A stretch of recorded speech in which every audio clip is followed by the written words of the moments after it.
Thank you for joining us, and make sure to check out the audio version of this episode on Spotify, Apple iTunes, and anywhere else you get your podcast. Be on the lookout for new weekly episodes. You can find us by searching Nerdattude Movie Podcast, and that'll get you where you need to go. Check out the video version, if you're into that sort of thing, on YouTube. Just search Nerdattude Entertainment. Thanks for joining us. Please remember to like and subscribe. All right, guys, so we got two movies that we're reviewing today. First movie is going to be The Karate Kid. Second movie is The Shed. We kind of went with a theme for...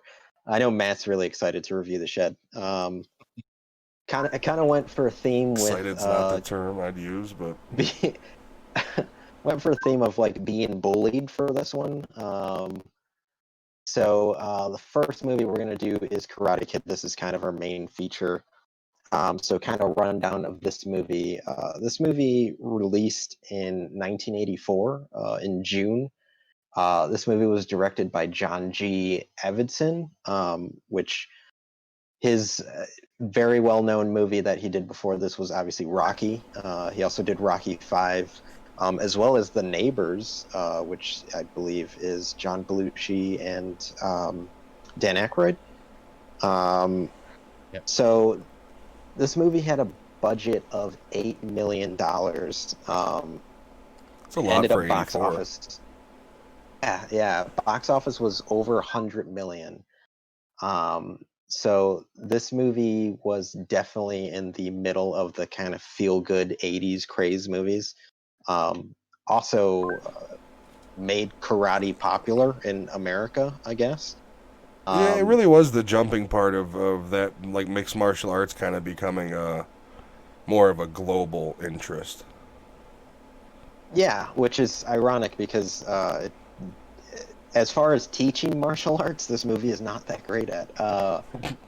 But we'll jump into that in a bit. As far as cast, we have Ralph Macchio as Daniel LaRusso. I believe this was kind of a jumping off point for him. This movie kind of put him on the map. We also have Pat Morita, I believe that's how you pronounce his name, is Mr. Miyagi. Interesting thing about him, he had been wildly successful before this movie. His film credits they're pretty large, and this kind of just threw him up there even more. Also, Elizabeth Shue as Allie Mills, which obviously adventures in babysitting. Well, not only that, but wasn't she either replaced or replaced the girl in Back to the Future? Yeah. Yeah, she's in Back to the Future 2 and 3. She replaced the original. She was very pretty in this movie. She's crazy now, but yeah. She was good in Hamlet too. Yeah. Played herself. She's also in The Boys. Oh yeah, she is in The Boys. That's right. Yeah. So as far as the main cast that kind of got top billing and in all the advertisements, it was Ralph Macchio, Pat Morita, and Elizabeth Shue. But this movie also stars Martin Kove, who plays John Kreese, the Martin Cobra Kai Kove's instructor. awesome. He is. He's very unlikable in this movie. And then William Zabka as Johnny Lawrence. So there's also a couple other actors that are not so well known that we can go into. But yeah, so that's kind of our main setup for the movie. So from there we can jump into our thoughts. And I guess I'll start off. I watched this movie in 4K. And I can say that this movie holds up. It looks really great. Yeah, the transfer is well done. It's crisp. I mean, it's got that 80s kind of little bit of blur in the film still, but it's a good 4K transfer. I watch it in 4K as well. Yeah, and another thing for me is the soundtrack for this movie is very 80s, but it's also really good. Yeah. Yeah, I mean, it's fitting. But go on, I'm sorry. Yeah, no, but so the director of this film, you could very much tell this was filmed by the gentleman who made the Rocky film. Like, it's very It kind of goes on the story beats. It's very serious in parts. Training on the boat with the balance. Yeah, exactly. While the sun is setting. Yes, he is a man of montages. He's really good at them. Yeah. But yeah, this another thing about this movie, not going into spoilers, but as far as like young actors in kind of like a high school setting, everyone in this movie is pretty believable. Movies nowadays, the kids, well, for one, they get 30-year-olds that act like they're in high school. But also, and the flip side of that is you get child actors who just are awful. Everyone in this movie kind of fits their role perfectly. But yeah, I really like this film. I hadn't seen it in a long time, and honestly, I thought going into it, it was just going to be kind of nostalgia remembering it, and I wasn't really going to be into it. But yeah, this movie, I think it definitely holds up. I really like it. And I guess, Alex, if you want to jump in and give your opinions on it. You say nostalgia, like you were there. I actually was there. You guys weren't. Well, yeah, born. Exactly. I was like, what? I was 8 years old when this movie came out. So I remember it. One of the things was the clothes, perfect, especially the coaches and the gym clothes. That's how everybody wore their shorts. My kid was like, "Why are their shorts so short?" I'm like, "Yeah, well, they're shorts." Those were when shorts were just shorts, sweetie. They were meant for less pant leg, not fashion. You're supposed to be faster. Less friction. But yeah, some of the things I found out looking at the director of this movie, he did Lean on Me, which is another one that I liked. It's a great movie. Yeah. Oh yeah. There was 8 Seconds, which I didn't really like it. It was with I don't know if it was Luke Perry back in the R.I.P. He's right. Yeah, he's riding a mechanical bull or a bull. No, an actual bull. I remember those. So I don't think I've ever seen that, but hearing the short description, I'm pretty sure I know why. I've never seen that. Yeah. Luke Perry riding a mechanical bull. 8 seconds. No, I'm good. That's how he died, too. He loved the bull. I don't get it. I told him you have a mechanical one. Why do you use the real ones? Some of the things I found out, too, about watching this, though, Elizabeth Shue's brother, Andrew, he's not a well-known actor, but he was in this movie, and he's very familiar if you see him. Andrew Shue, he was in the movie with her, and he's actually was in a couple of the other movies with her, too. Just some of the stuff that kept popping up when I was watching it, all the stuff that they started before, like you were saying, Pat Morita was in a bunch of other stuff. What was that one? He started on TV. He was in sitcoms. Yeah, Married Built Children was one of them. He was in Mulan. He played the Emperor. Yeah. Like he's in a lot of shit. He was in SpongeBob. He's been he did actually, oddly enough, he did Bloodsport 2 and 3 he was in. Mm-hmm. Which I didn't know there was sequels. Oh, you didn't? No, I mean, they don't star Van Damme, I know that, but I've never seen Bloodsport 2 or 3. I didn't even know they existed. But if they don't star Van Damme, they don't exist. I know, right? Who the fuck cares? But to throw back to what you were saying about Ralph Macchio, where this is like kind of his breakout, he actually was in The Outsiders too, which was Tom Cruise and all them, yeah. Yeah, this was before. That was before this movie, and that was like kind of his breakout role. But I did enjoy the movie a lot. For me, you say nostalgia. It brought back a lot of memories of when I was a kid growing up, and the music. It did the same thing. It opens up with the Bangles playing at the beginning, "Cruel Summer." But yeah, the soundtrack does have like. Every other scene, there's a song where it's like, "We're gonna push through the fire." You know what I mean? That was the soundtrack, basically. Everybody was like all energetic, even whatever. People are dancing on the beach in that white people '80s dance they do, where they just bounce up and down and do this shit. Yeah. And everybody's got a fire going on the beach. I mean, we'll forget about the wildfires brewing. Let's have a fire on the beach, everybody. But I really did enjoy the movie. It's like you said, it still holds up for me. Watching it, still touches to everything to this day, but it's just the time, the music's different, but even now the music's still the same because you still hear the same music, today that you. Yeah. But there would be more mumble rap. I mean, I'm pretty sure the Karate Kid in 2010 with Jackie Chan had some mumble rap in it. Yeah, it'd be a whole trap album. Yeah. The entire soundtrack was made by Skrillex, so enjoy. So what were your thoughts on this, Matt? I hadn't seen it in a long time, and I'll be honest, I didn't remember like whole chunks of it. When I would confuse some parts of this movie with Three Ninjas. Like I'd even confuse the grandpa with Pat from this, because they both have the same type of scene where it's like you got LaRusso in the very beginning. He gets his ass whooped like 2 times in a row, and then finally Mr. Miyagi appears out of nowhere. And so, all right, overall, the soundtrack I thought was great. I love those 80s soundtracks. I really do. Like I couldn't put on my headphones and listen to the music. But as far as like movies having great soundtracks, somebody like who was in charge of that watched the movie over and over, and they just had a catalog, and they're like, what fits this best? And they fit every fucking track to what was going on. It wasn't just like, let's throw this in. It was like, well, this song really this scene feels like this song, which I always appreciate. Those 80s soundtracks, like the Warriors is one of the best soundtracks ever. And I know that's late 70s technically, or I think it came out in 80. But it does good work for it.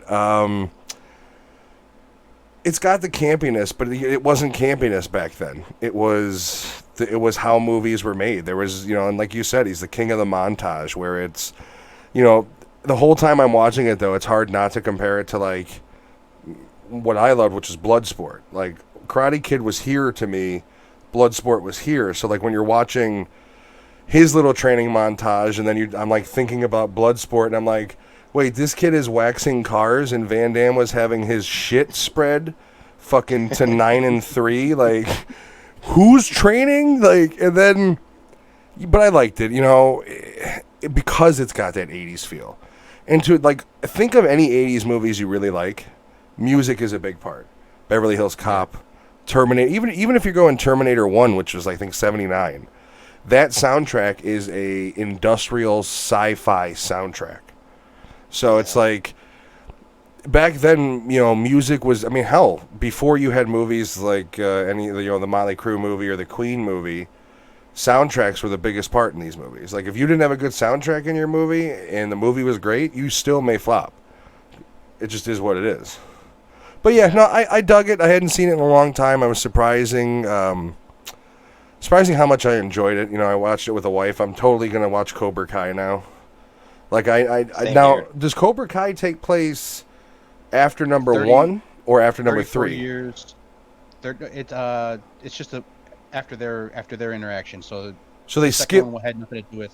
Okay, because the second movie starts off directly after the fight. But it has nothing to do with them after that. Okay, no, I read up on it. I've never seen the second or the third one. But it's 34 years later.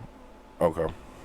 I do have. We're gonna start. She actually, the wife has interest in that too, so we're gonna watch that together slowly, which will be annoying, but we'll get through it. I have much interest after, and you're right, it holds up. It is one of those movies that, like, it holds up in the arena of what you expect it to be. Like, it's not overly cheesy, but there's a certain amount of campiness. It's basically like, white suburbia in the 80s. The 80s, I feel like, was a jungle. Like, it doesn't seem that far away, like that long ago, but you watch a movie like this and you have 17-year-olds riding on a beach, all partying and riding up on motorbikes. Like, they're on dirt bikes, and they show up like the Aryan Power Rangers, you know what I mean? Like, they all, like, pop out of nowhere and pull their, like, let's bully people after they drive. It's, but I enjoyed it.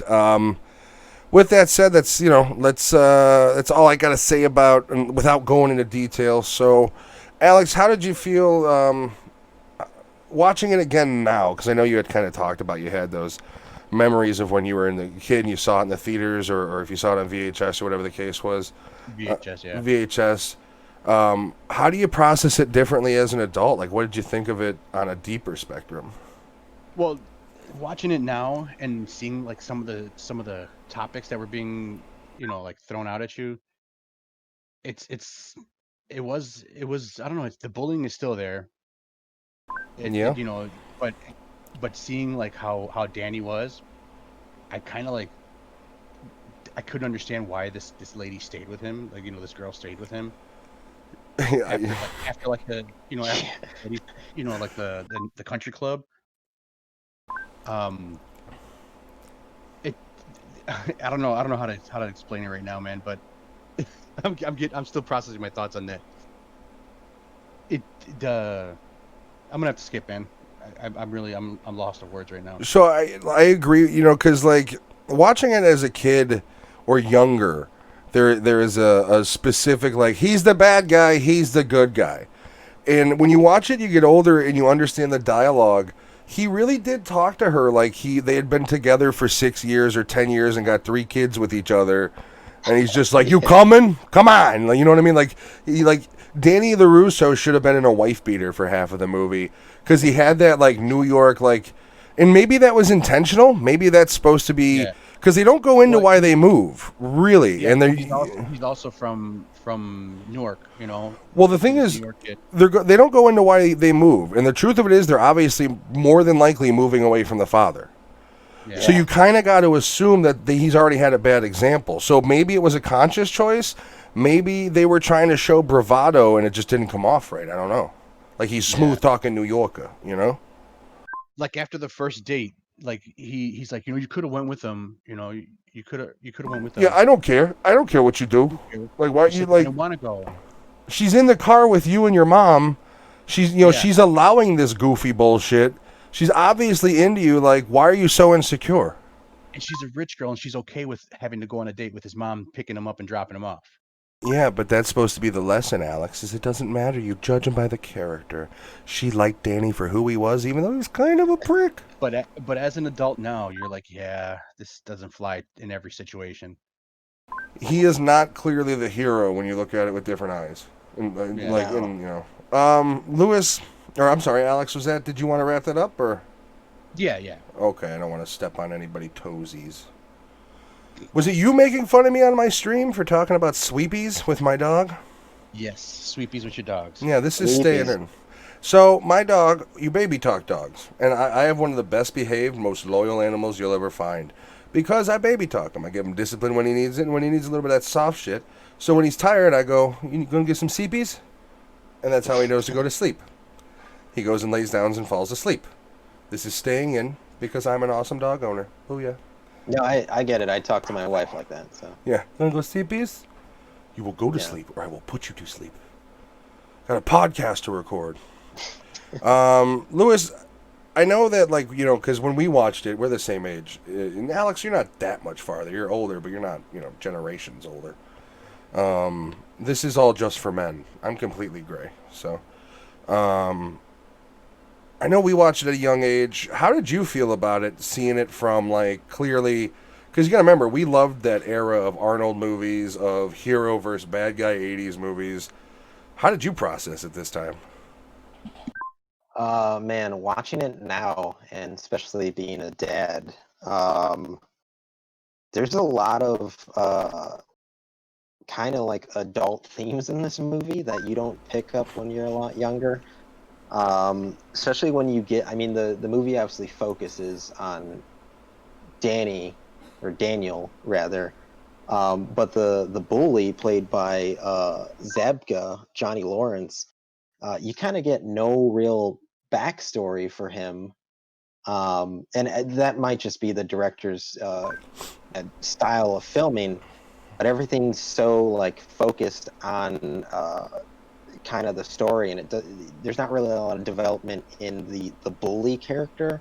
Yeah. So it's interesting to see that now, because you do have these moments now, like all three of us talking about after we've watched the movie, where it's like, yeah, they didn't really go into that. Like, it kind of makes it more weird, especially like Danny's relationship, that he had with his father. Like, you don't know why they moved there exactly. Well, like you said. They don't even say that they moved to get away from him. It's just, I assumed it. I mean, why else would a mother and a son move cross country, especially in the 80s? Yeah. I thought she was just looking for work. No, but here's the thing, though. He lied to us. Remember when he tells the kid in the apartment, we moved here for her job at this computer company, and then next thing you know, she's a waitress? Working as a, yeah. Yeah, so she didn't have a job lined up, is what that means. So it definitely wasn't like, you don't get the feeling that it was a, yay, we're moving. It was kind of a, we need to get out of here. We need to get as far away from here as possible, which would be California or Alaska. That had to have been on the cutting room floor, like the story about that. Well, the problem is it's that 80s formula, and that 80s formula is you have to have a clear good guy and a clear bad guy, and if you start adding in backstory to Johnny and stuff like that, you start giving less reasons why Danny's as good as he is.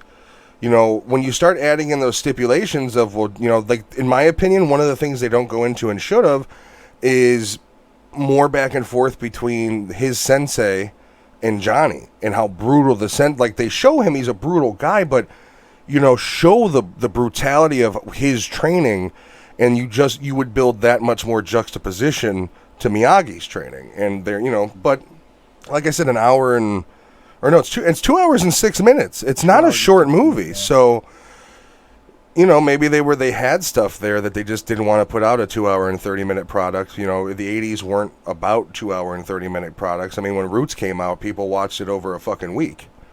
It is what it is. You know, people, like, it's not like nowadays where Lord of the Rings kind of redefined the long movie, where it was acceptable. And then, you know, stuff like that. Sorry, stepped on your toes, Lewis. My bad. Oh no! So I guess that we can all jump into the kind of weirder aspects of this movie. I know, Matt, you have some. One of the ones that stands out to me is that Mr. Miyagi is a shitty maintenance guy. Yeah. So he's the maintenance guy for this apartment complex. Essentially, his maintenance area is the parking lot. I don't know if any of you guys picked up on that. Yeah. Where he lives? lives? Not only that, yeah, almost everything's broken in this fucking apartment. Yeah, and so it's like 5 inches of water. Yeah, exactly. It's just weird, and then you get later into the movie where you see Mr. Miyagi's actual house and everything, and everything's kind of working. Like, it's just, I don't know, it stands out as weird to me. Matt, I know you have some quirks that you wanted to mention. Well, it's not quirks. It's just when you sit and you think about it and you look at when these movies don't do character development for whatever reason, but you only get one scene of Miyagi's past. And if you don't know history at all, you don't know what the fuck why his wife died, where she died, what happened. Mm-hmm. You know, and the thing about it is he, you know, and I actually looked up some of the backstory to make sure, see what the true story is about the character. His pregnant wife were put in an internment camp in 1944. He then enlists in the U.S. Army. I don't remember what regiment it was, but he joins a regiment that in real life was highly decorated. And he ends up earning a Medal of Honor. Now, because the wife was Medal of Valor, because the wife was in an internment camp when she had complications during, you know, not during labor, but with the child, they treated them so poorly, they both died. And they don't go into that. They just show his sadness. And I do think one really good thing they did with character development is showing the difference between what he's like at the job and what he's like at home. Because you kind of see, like, this is a man who, despite his discipline, his intelligence, his talents, everybody's got a hurt zone. And he, unfortunately, in his private life, feeds it. It also shows why he likes Danny, why he likes LaRusso. Yeah, he never had a son. And the way that Danny respected him. You know, and then, like, to me, Miyagi is the most interesting character. And you got audio? You cut out for a second. It cut out for a To second. me, Miyagi is the most interesting character. And I would love to do a backstory. I know we talked about it a little of this, but in short, I'd love it to be basically you show his struggle, you do a movie or a mini series, whatever is popular nowadays. And the whole thing, you don't do any connection to the Karate Kid series except for the last name. but you kind of leave it in that kind of zone where people are like, is it connected or is it just a clever name choice? Like, what are they doing? And then at the end of the movie or series, you lead him to kind of where he decides to build his home and settle, and then kind of him like putting in the job application at the apartment complex to be the maintenance man. Because I think you can do a pretty good storyline about him. He seems like a character that wasn't developed enough. Yeah. That's pretty much what he did all day. I do like how they use the symbology. Like, you gotta love the fact that like they use the bonsai tree as the dojo logo.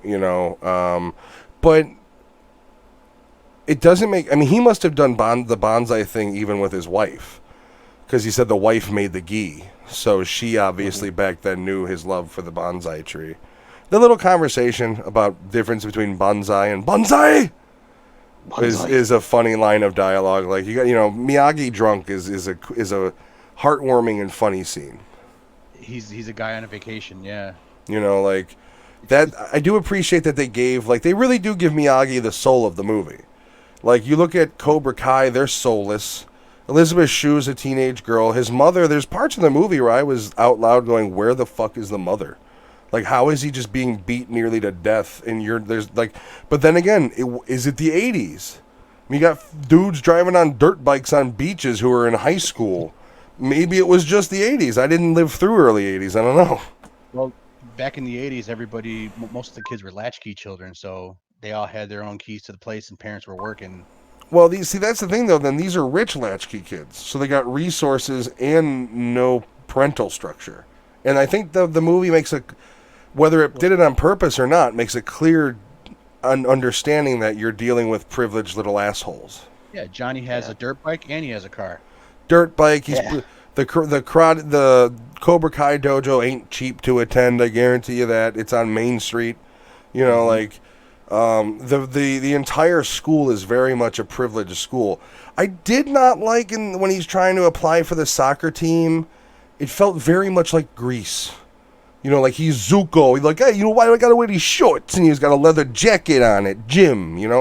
He had that feeling to me, and that scene was the only scene where I was like, and just cut it out. Like, take 6 minutes off of this fucking scene. It can be a 2-hour-long movie.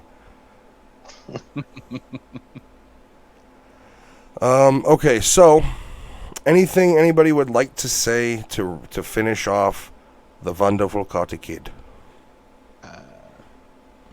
Yeah, I got something else. So jumping away from Danny and Mr. Miyagi, kind of leaning on the Cobra Kais, which they actually refer to themselves in the movie as the Cobra Kais, which I guess is a 1980s version of a fuckboy. I don't know. It's hard not to envision Ben Stiller in Dodgeball, like the Vipers, when they're like coming into the ring, when you see Cobra Kai enter.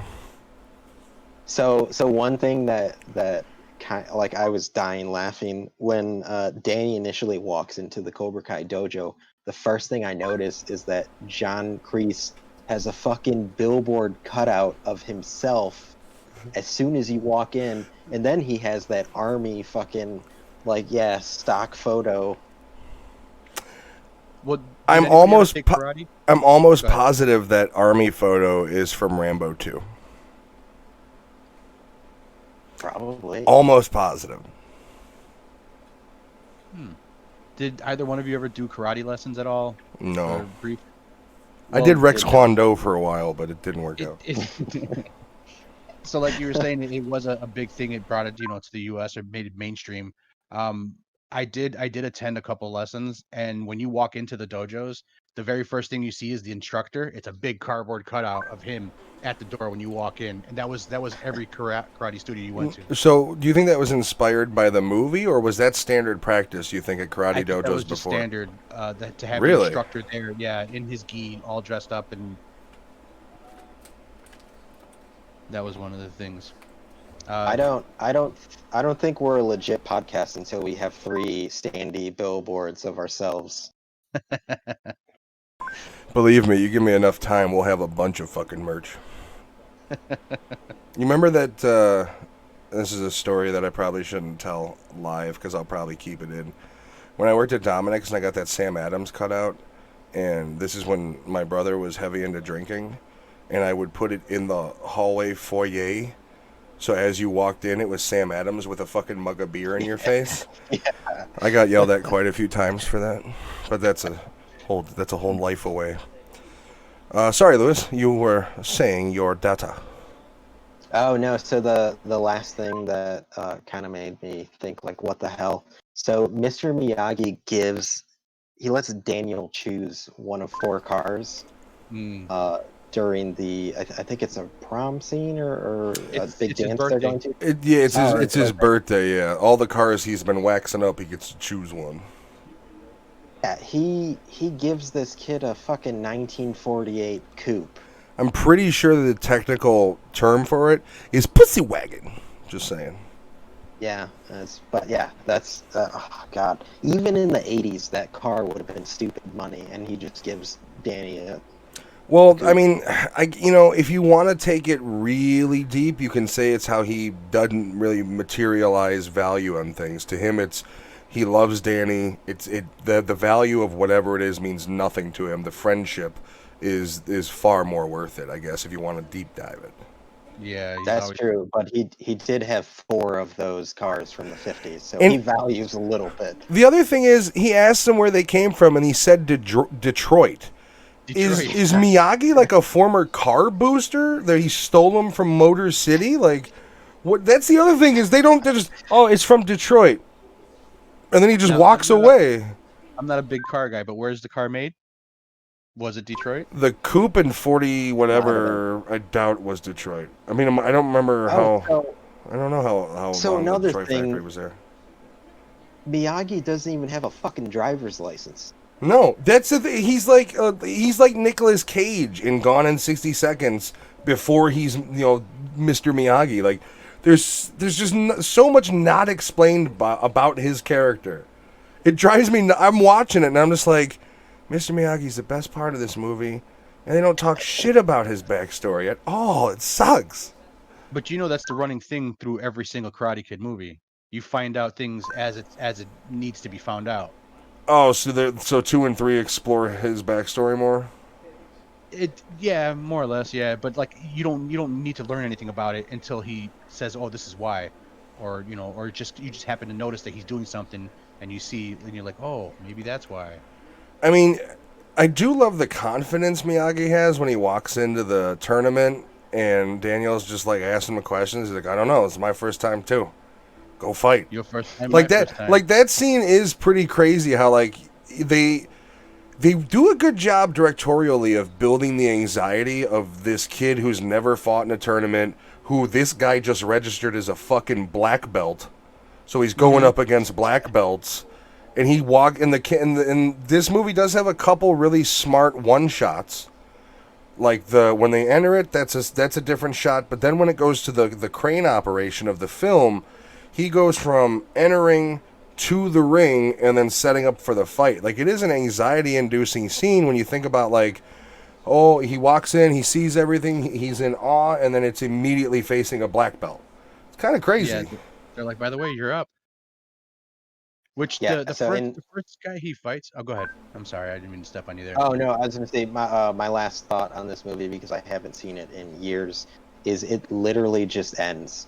And I don't remember watching the sequels, so like I'm sitting there on the couch watching it, and it ends, and I'm like, "What the fuck?"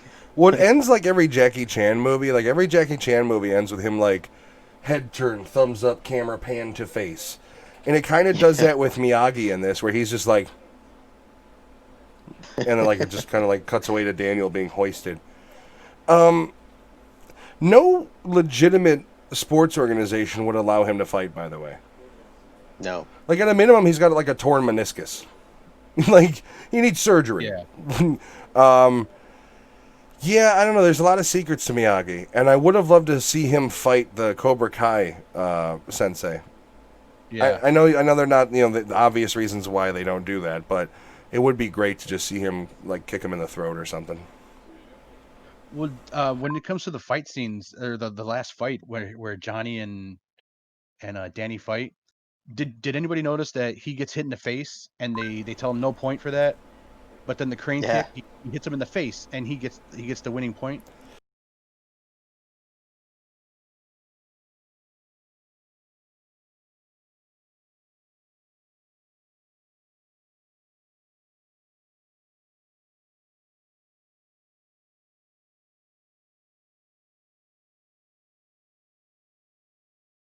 You Yeah, I don't know the rules? rules. Like, I don't know if there's a rule where if like an opponent is advancing, if like whatever contact is made is like, I don't know. Or maybe it can't be a fist to the face. I don't know. But I just found that strange for him to win. Well, it's also the end of the fight's out of character for Johnny because, like, for one thing, Johnny fights like he's in Tekken. Like, so does Danny. Danny takes a couple kicks to the stomach, and he goes into super black belt mode and then just destroys like 4 people in a row. But Johnny at the end of the fight goes into like powerhouse mode where he's not letting up on Danny at all, and then when Danny does the crane kick, there's a noticeable hesitation where he goes to advance, like kind of like, oh, is he gonna kick me? And then he gets kicked in the face. Which, you know, I mean, I understand they got to set up the scene. I just feel like maybe another take would have done him good. Where he doesn't hesitate and just gets plowed in the face. Like, instead of like, oh, okay, kick to the face. Did anybody notice in the opening? Sorry, but the opening where he comes to the house and he kicks the door open when he's bringing the bike in with the luggage. Yeah, and the kid's like, is that karate? Yeah. Did anybody notice the shirt that he was wearing? No. When he stood up. No, what was it? He's wearing a shirt that says "Making Bacon" and it's 2 pigs, one mounted the other. Oh, gosh, they couldn't do that nowadays. No. So that was, that's a family movie there. Lewis, please continue. Oh, so piggybacking on that last fight scene. So the Dutch, the guy who is told to sweep the leg. So his dad is actually Steve McQueen. I believe that's Chad McQueen is his name. Really?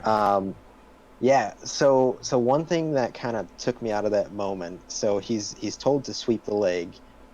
He knocks Danny out, and the announcer pretty much said, well, if Danny can't participate, Zabka's character Johnny takes the belt. Yeah. So like that doesn't make sense from a tournament standpoint. Like your No. entire team is gonna Yeah. win. Yeah, like they would have been disqualified. Like, Yeah. like he Yeah. literally grabs his leg at one point and like like smashes it, and it's like they were not only that, but in the fights that they show Cobra Kai is in before, like the one of them gets disqualified because he does an illegal kick. Like the team's just a bunch of pieces of shit. Like, and that's where they really delineate like Danny's good guy. These guys are clearly bad guys because like they go over that line of like no mercy. Then it becomes like we want to hurt him. And they clearly label them to be a piece of shit. So I just want to touch on the very first fight that the Cobra Kai has. It's kind of that fat guy who gets like kicked in the stomach and he's out right away. Yeah. And then they do the angle where the coach is looking at him with Johnny. And you could tell the coach is in his head just like, I knew he shouldn't have accepted that fat shit, but his parents paid me lots of money. Like he had that look like, fat piece of shit. And I burst out laughing when I saw that. Because they do a deliberate like, zoom in where he's just like in camera right in his face. It's great.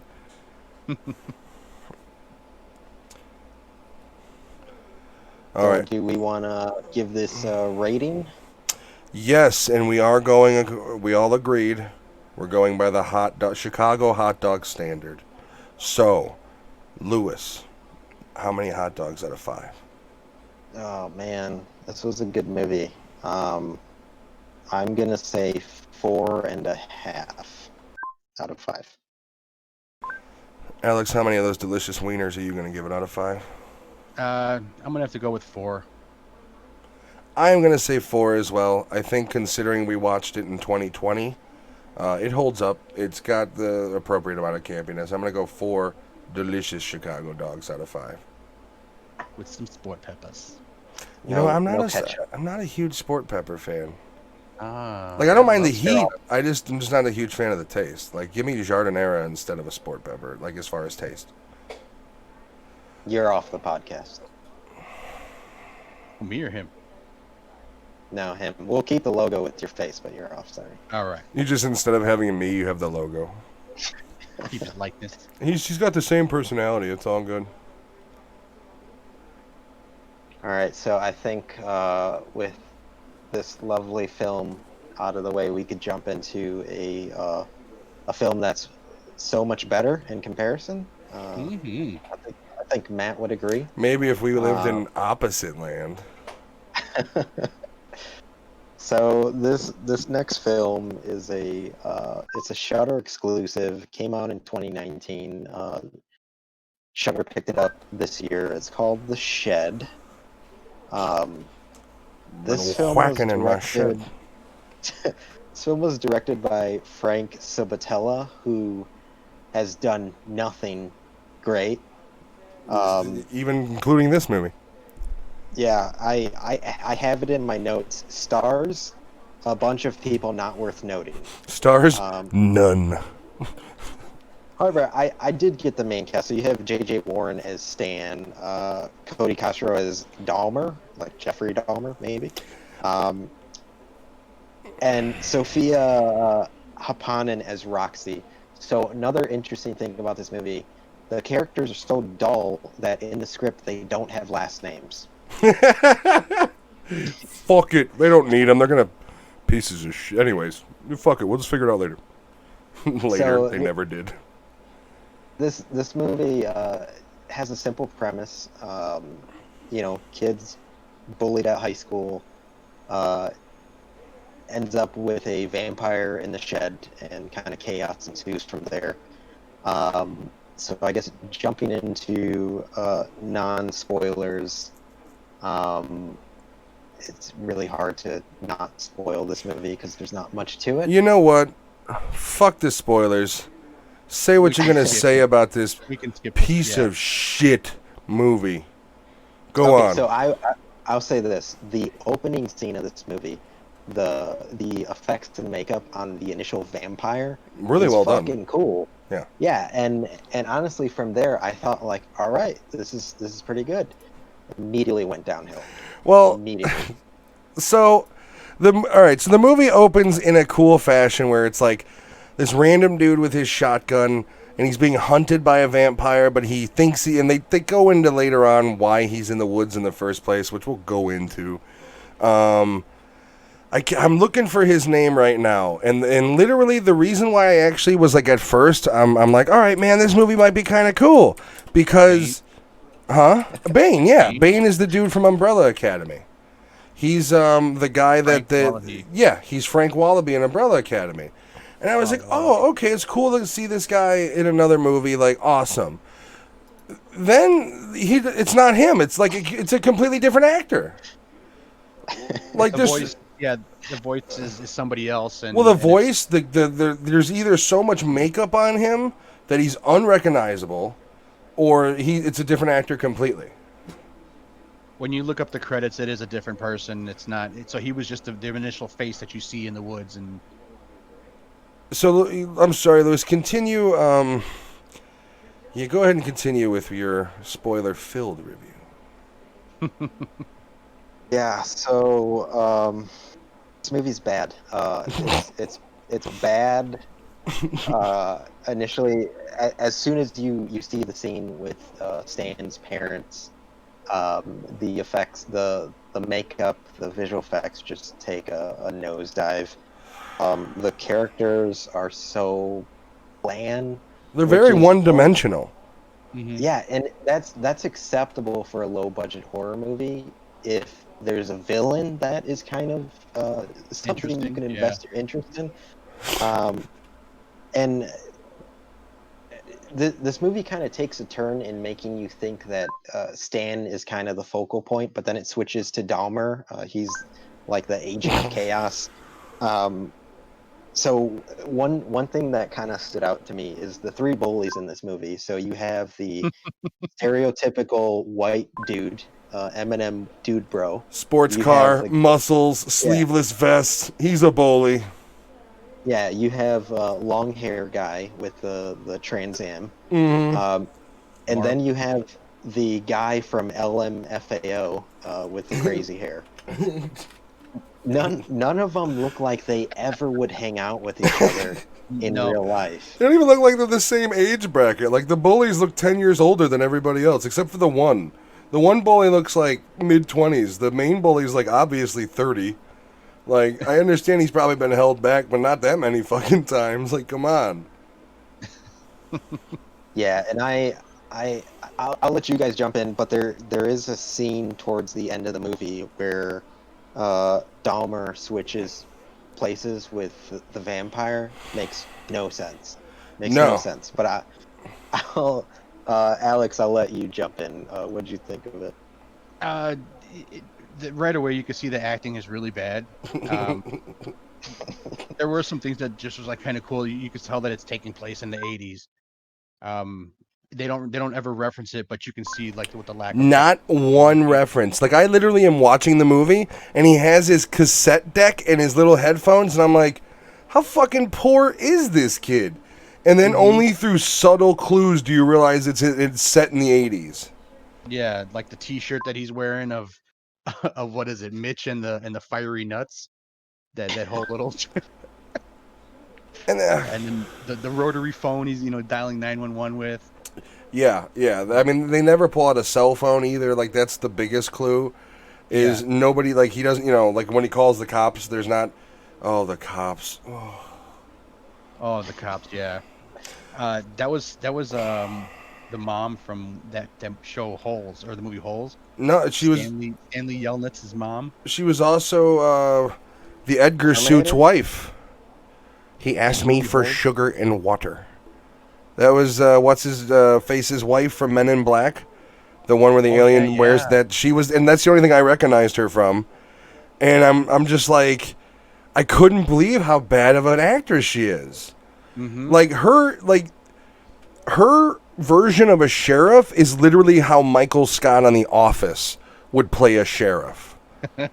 Like, she was just bad. Like, I just couldn't fucking. And then, like, they don't really tell you what happened to the kid's parents.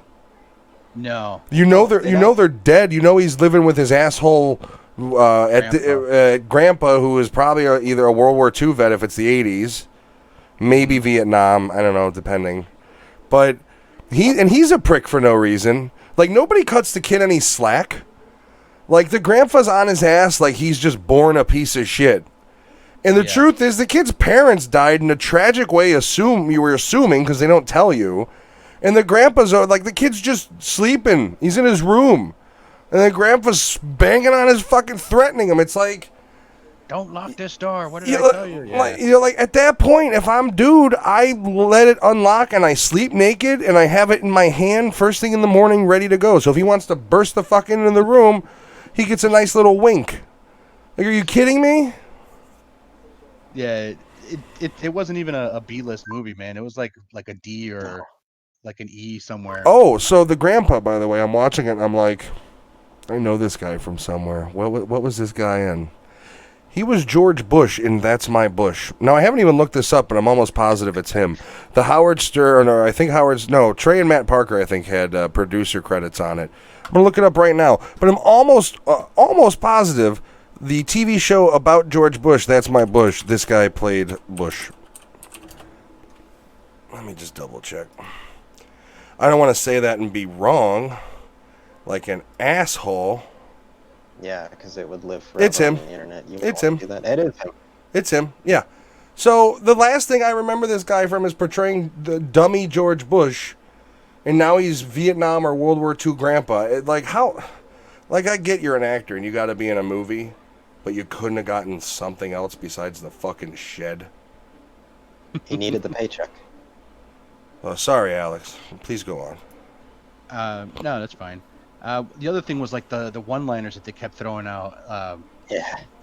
You die, asshole. Heads up, motherfucker. Like, all these little things. Eat shit and die, orphan. Eat shit and live. Like, is it an 80s thing? Were the 80s just like, go to school, terrorize children you don't like, come on home and we'll give you more money for that Trans Am? Well, yep. I was really curious about this director, and I actually had to look up, him, and I found an interview. He was so lost in how to direct them, as because he wasn't a kid anymore. This guy, and he went back to his journals from when he was in high school and read through to see Oh, God. how his thoughts were. And he said that he used pieces of himself to put in each character that he had out of the 4 main characters that he used. Well, that explains it right there, because at that age, you're a fucking idiot. So going off of his fucking idiot journals, that's why you got a shitty fucking movie. Fucking And idiot. Another thing that he did to prepare his actors was he made little mixtapes for them, cassettes, and gave them to them and told them this is the music that this person would listen to, and this is kind of like how I want you to get into the mindset of this character. Can you imagine being an actor? And even though this movie's a piece of shit, it's still a movie you're in, so you're excited. And then the asshole director pulls out his asshole journals and says, "This is what I was listening to when I was your age. Here's the Clue cassette tape, or the Cure cassette tape." I might fucking quit. If part of my character is to listen to the Cure, I don't know. What you also have to think too, they're how old right now? They're from a different age. They're probably like, what is this? Like, where do I put this? How do I play it? And then the kid, you got to imagine the actor with the cassette tape at first. Like, there was a moment behind scenes where he's just like, oh shit, it opens. You know what I mean? Like, you're dealing with a dude who's like 22 at most. He's never touched a cassette deck. And I had those shitty $10 metal wire earphones he had. With all the foam on it Uh-huh. that got eaten up every time you just touched it on something. Well, not only that, but if there was a slight breeze go past your ear, it disrupted the fucking... I don't know how he was riding a bike and using those headphones. Because from experience, it doesn't work. Get hit by cars that way. But yeah, there was a lot of stuff that was just really bad with this movie. We have not said one good thing about it. The dream sequence, I don't know if you guys caught it. He's got the sorority sluts or something like that in the Sorority sluts, yeah. Yeah, the make, like, he had a couple of those dreams, including the first dream sequence with his parents. So, like, is that it? Did his, like, father blow himself and the mother away? That's probably what it was. Like, but once again, we have a dream sequence that doesn't tie to reality at all, because the other dream sequences don't tie to reality at all. Yeah. So you're left kind of like, for all we know, his parents could have died of carbon monoxide poisoning. Like, you just don't know. Like, they're just dead. You have to assume that. We just gotta wait for the sequel. Yeah, The Shed 2. Now it's, fucking Watershed. It's on a rich family's house. It's in their pool house. And that's the other thing is, like, you got a vampire in your shed, right? You got, what, 16 hours of daylight? 15 hours of daylight? Excuse me. Knock the fucker down. Yeah. Like, there's the one scene where he's drilling holes in it. I'd have been like a fucking madman, or with an axe. Just fuck this shit. Every place I could. I would run the car into the by the way, it consumes Grandpa. He comes in there I don't like movies that kill dogs. I just don't like them. I don't like animal death. I'm not a fan of it. At that point, I was like, I have to watch this movie because we're reviewing it. Otherwise, fuck this piece of shit. And then, like, and the vampire, and that's the other thing is, why is the vampire taunting him? If the vampire needs to consume, it eats everything, including the head. But no, it cuts the head off and whips it at him. Like, you're dying in my shed of starvation, and you're still gonna fuck with me? I'm running the goddamn Buick through the fucking thing, and you're gonna be toast. Like, the whole movie could have been negated by one reckless act. He lets the old man, the sheriff, the bully get consumed by this fucking thing when he could have rammed the fucking Buick into the shed and done. Movie's 10 minutes long. Oh, it ain't my dog. Vroom, vroom, vroom. Fuck this shit. Done. Yeah, the vampire rules in this movie don't really make sense. No. But, like, for going back to the beginning of the movie, what was the vampire doing out so late hunting a human that was going to... They don't go into the vampire mythology at all. It's literally like dudes getting hunted by it. The vampire, after it kills him, turns into sunlight pixie dust ash because sun apparently touches him in between the trees. And that's literally how they explain the whole mythology of the vampire. Then dude wanders into the shed. Well, they did have the one scene of when he wakes up and he sees the TV, and they talk about staking him in the heart, cutting off their head. Yeah. Yeah. And that's the only time they ever mentioned vampire through the whole thing. Yeah. But that's the thing too, for this movie being such a low budget, this movie's essentially shot in like 3 areas: the high school hallway, the backyard, house, and the backyard, and that's it. And I don't know, with the wooden one-note actors and the vampire rules that don't make any sense, I don't know, it just doesn't do it for me. Okay, so the kid's on a release from juvie. His grandfather took him in, and okay, better now. All right. So the kid gets released on juvie, from juvie to his grandfather in his grandfather's custody. It's the only reason he's not in juvenile detention. The sheriff knows the grandfather's a drinker, knows that he's an asshole. Does nothing. The only line that anybody in this movie gives the kid a little bit of slack on is her when she's like, that kid needs a break. And the other officer, who's like basically Officer Dokes from fucking Dexter, is just like, no, that kid needs some, he needs to do some time. And then she's just like, no, he needs a break. And it's like, but she does nothing to help the kid. She doesn't call protective services. She doesn't do anything at all besides let him live in his shitty life. It's like, you're the worst fucking sheriff in the world. Like, I've never, not even in The Host did I actively hope for the vampire to slaughter all of them. Like, I have not hoped for every character to die in the movie in a long time. And The Host was easy because there's only 4 fucking people in it. But, like, there's no likable people. The main character's a douchebag.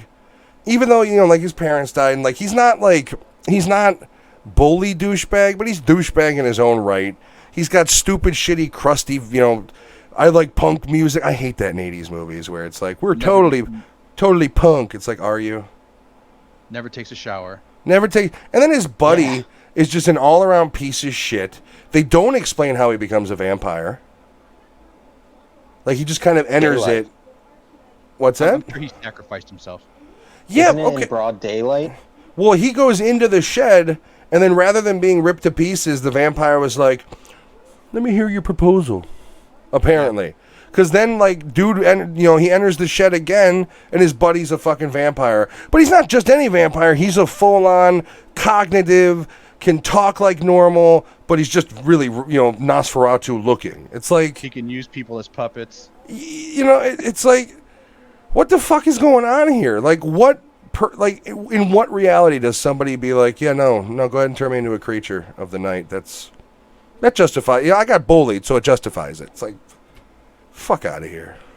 Well, no, so there's even a line in that transition when Dahmer's a vampire, where Stan asks, where's Bane? And Dahmer's just like, he left. Yeah, that's it. It's just, he pieced out. Don't worry about him. What? Like, there's just so many holes. And then they want to paint... I forget the main character name. I'm sorry. Dan. They want to paint him as like this vulnerable yet tough guy, where it's like he's not getting bullied. It's his friend who's getting bullied that he stands up for. So why are you so fucking tormented? Like, sure, your life is shit. It's the 80s. Most people's lives are shit. What do you want? Like, get over it. Mommy and daddy are fucking dead. Stop being an asshole. What do you want from people? Like, you want a girl and have everything too.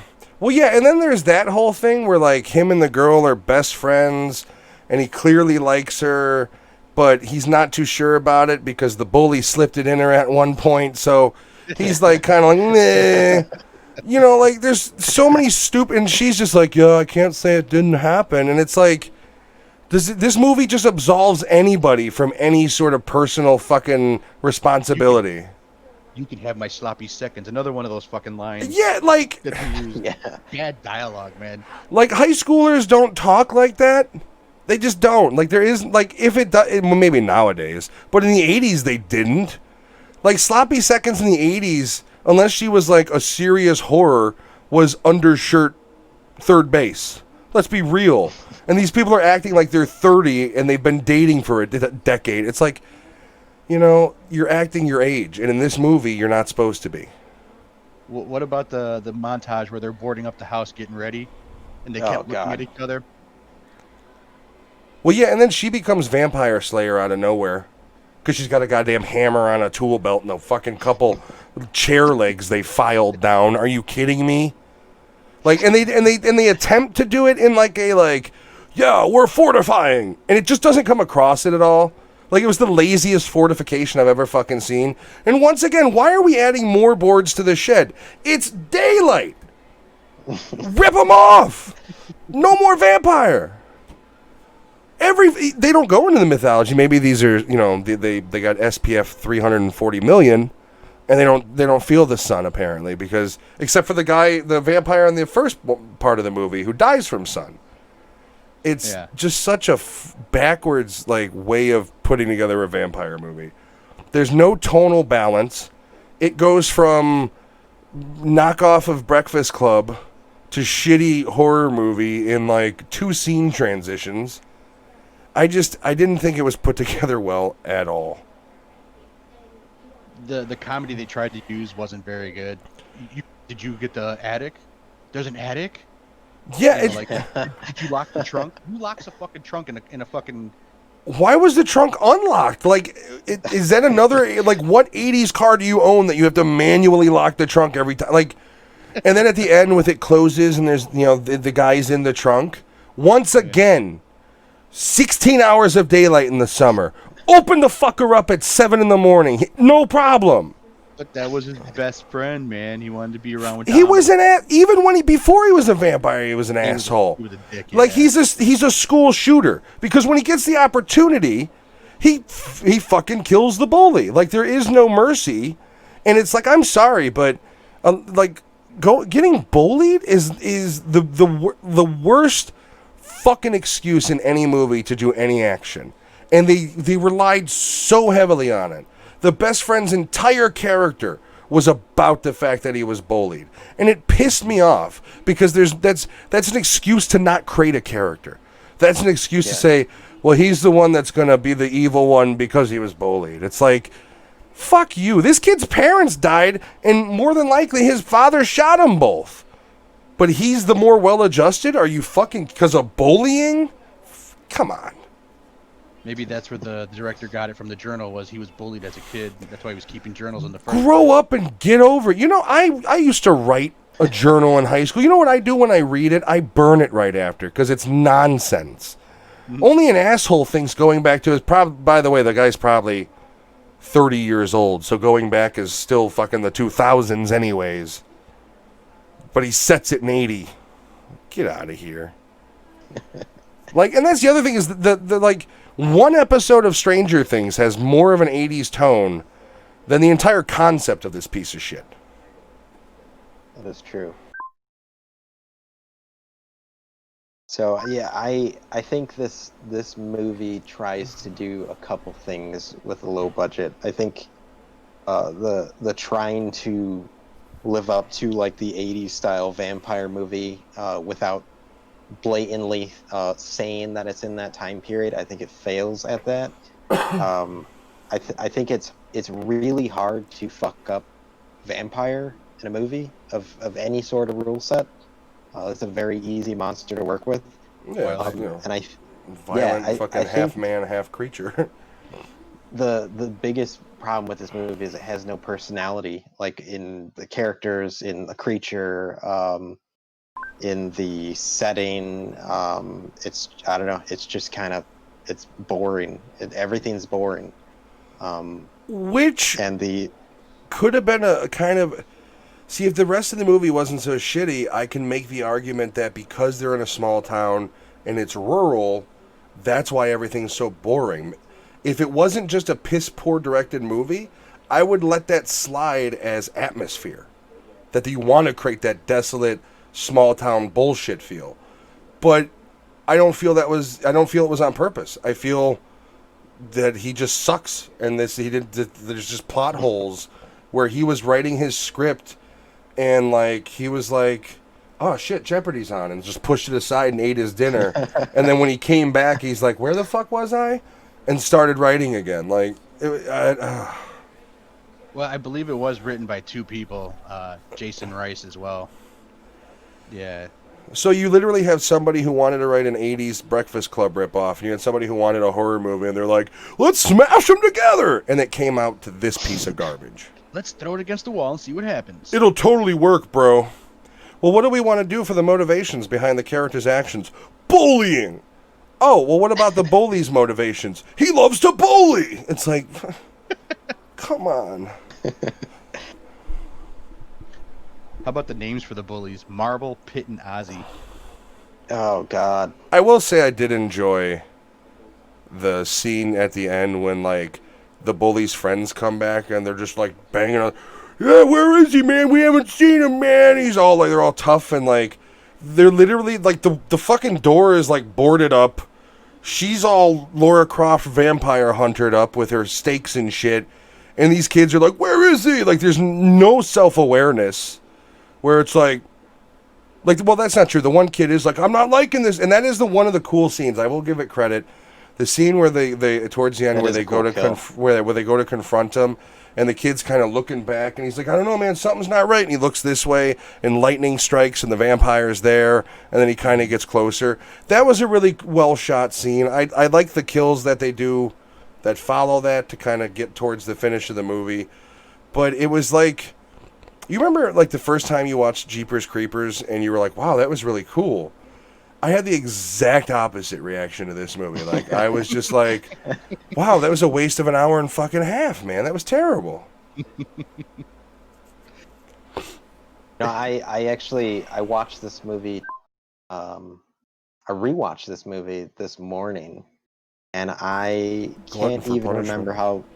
I can't even remember how Bane was killed. That's how boring this movie was. He was brought outside, and then they had him in the plastic sheet, and then he clichédly pops out of the sheet and attacks him anyways. If I remember correctly, in the sunlight. Shit, I don't remember either. Fuck. No, it was in the barn. He ends up like blowing his head off with a shotgun. Oh, yeah. That line comes from that I said earlier about your fucking head. Yeah. But that's the other thing is Bane didn't leave. He's the one that... Yeah, he's the one who ends up killing the friends of the bully. That's him who's the last vampire. So the main... Dahmer is the last in the car. He's in the car, but Bane is the one that was taking the kids out when they were trying to... The bullies, when they were trying to get their friend, when they came banging on the door. That was Bane. So it's like, what the... like, where was he? Like, if he was able to leave, why didn't he just leave? Yeah, he said he was coming back. He was under the dirt. Remember, he buried himself in the dirt just off in the woods. Why come back? Like, what's the fuck? You, like, literally are stuck in a shed. You've got 8 hours a night to leave the fucking shed. And instead you're just like, it's cozy. I don't know. It's not bad. Like, why are you hanging around? The fuck out of there. Go to a different area. There's just no intelligent character choices in this movie. Like, the grandfather going to the shed. The only scene with any sort of real acting chops is when maybe 5 seconds of footage when the grandfather's like sees the dog and he's like got a tear in his eye, and it's real short, and then it goes right back into terrible acting because a fucking pool cue or a pipe or whatever it is surely going to defeat the guy who beheaded your German shepherd, you fucking idiot. But you go into that, I'll take care of this, and then he goes into the barn or the shed, and you hear, all I have in here is my dead fucking dog. You better sound effects, grandpa's screaming, blood under the door. It's just like not killing him would have been a better choice, just to break shit up and not be so cliche. Let the grandfather survive until he gets out of the shed, and then let him be pulled back in. It's like there's just small things they could have tweaked in how creative they got with things, and they just were like, well, we've got $200 left in the budget and half a movie to film. So we're not going to go to the diner then? We're not going to have the diner scene? Okay. Like, I don't know, man. Like They even pulled some of the effects too, like when they had the fight scene in the hallway, and he starts beating the shit out of Marvel, and he spits up blood and it's all over his face. When they pick him up, there's no blood on his face. Yeah. Like, you know what? I'll even excuse errors in continuity like that. In a movie this bad, those things don't even bother me. Those are just teeny-weeny things when the movie as a whole is the issue.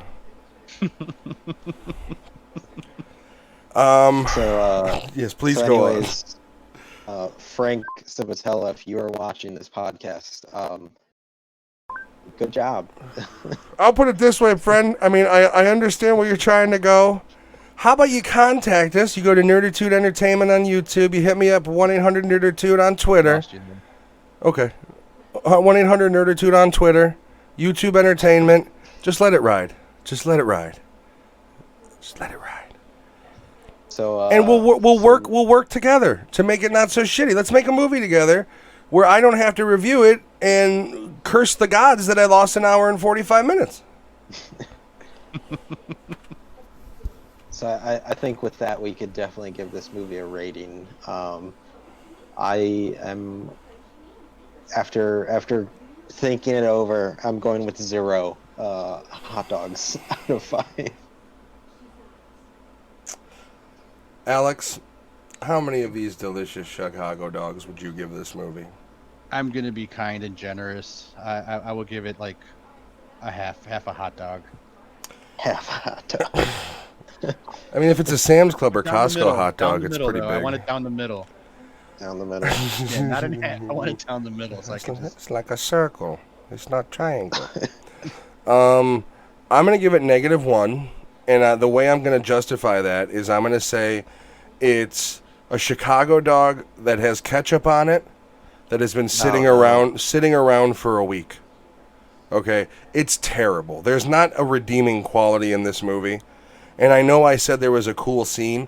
One cool scene is not redeeming a shitty movie of this caliber. The acting's bad. The soundtrack is stupid. The characters are stupid. The direction is stupid. The plot holes are stupid. The whole fucking movie is stupid. I'm sorry. But also, I'm just saying, casting the guy who played George Bush in a comedy series as a Vietnam or World War II vet grandfather, like, could you get a worse fucking person? You couldn't get Danny Trejo to be the fucking grandfather. At least there's something where there's a reason for me to be like, oh, Danny Trejo's in this movie. I'll go watch that. There's nothing. No reason for anyone to check this movie out. Shame Shudder for putting this piece of shit out as one of your originals. I love Shudder, and they put this shit out there like I'm supposed to eat it up like a moron. Fuck this movie. Okay. How you really feel about the movie, Matt? I tried to enjoy it. At first, I think I even texted you where I'm like, it's actually not that bad. So, because Lewis texted us, and he's like, yeah, it's pretty shitty. And I was like, it's actually not that bad. And then I got more than 3 minutes into the fucking thing, and I'm like, really? I have to watch this?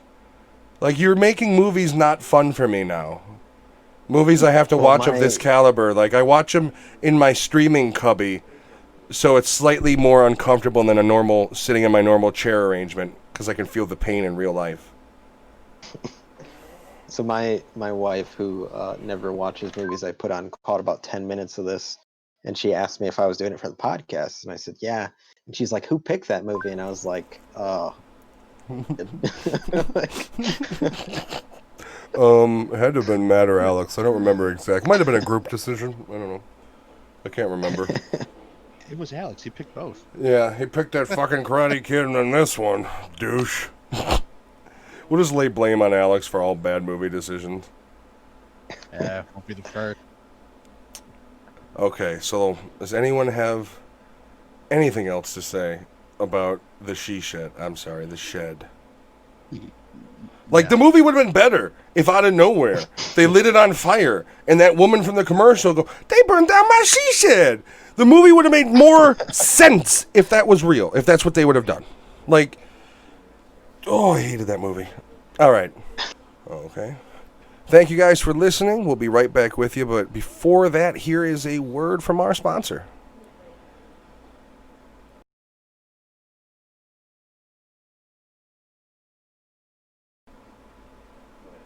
All right, guys. Welcome back to the Nerdattude Movie Podcast. Matt, speaking of feel-good 80s movies like The Shed and Karate Kid, I believe you 50% have a right. list for us, sir. I do. Now, this is no particular order.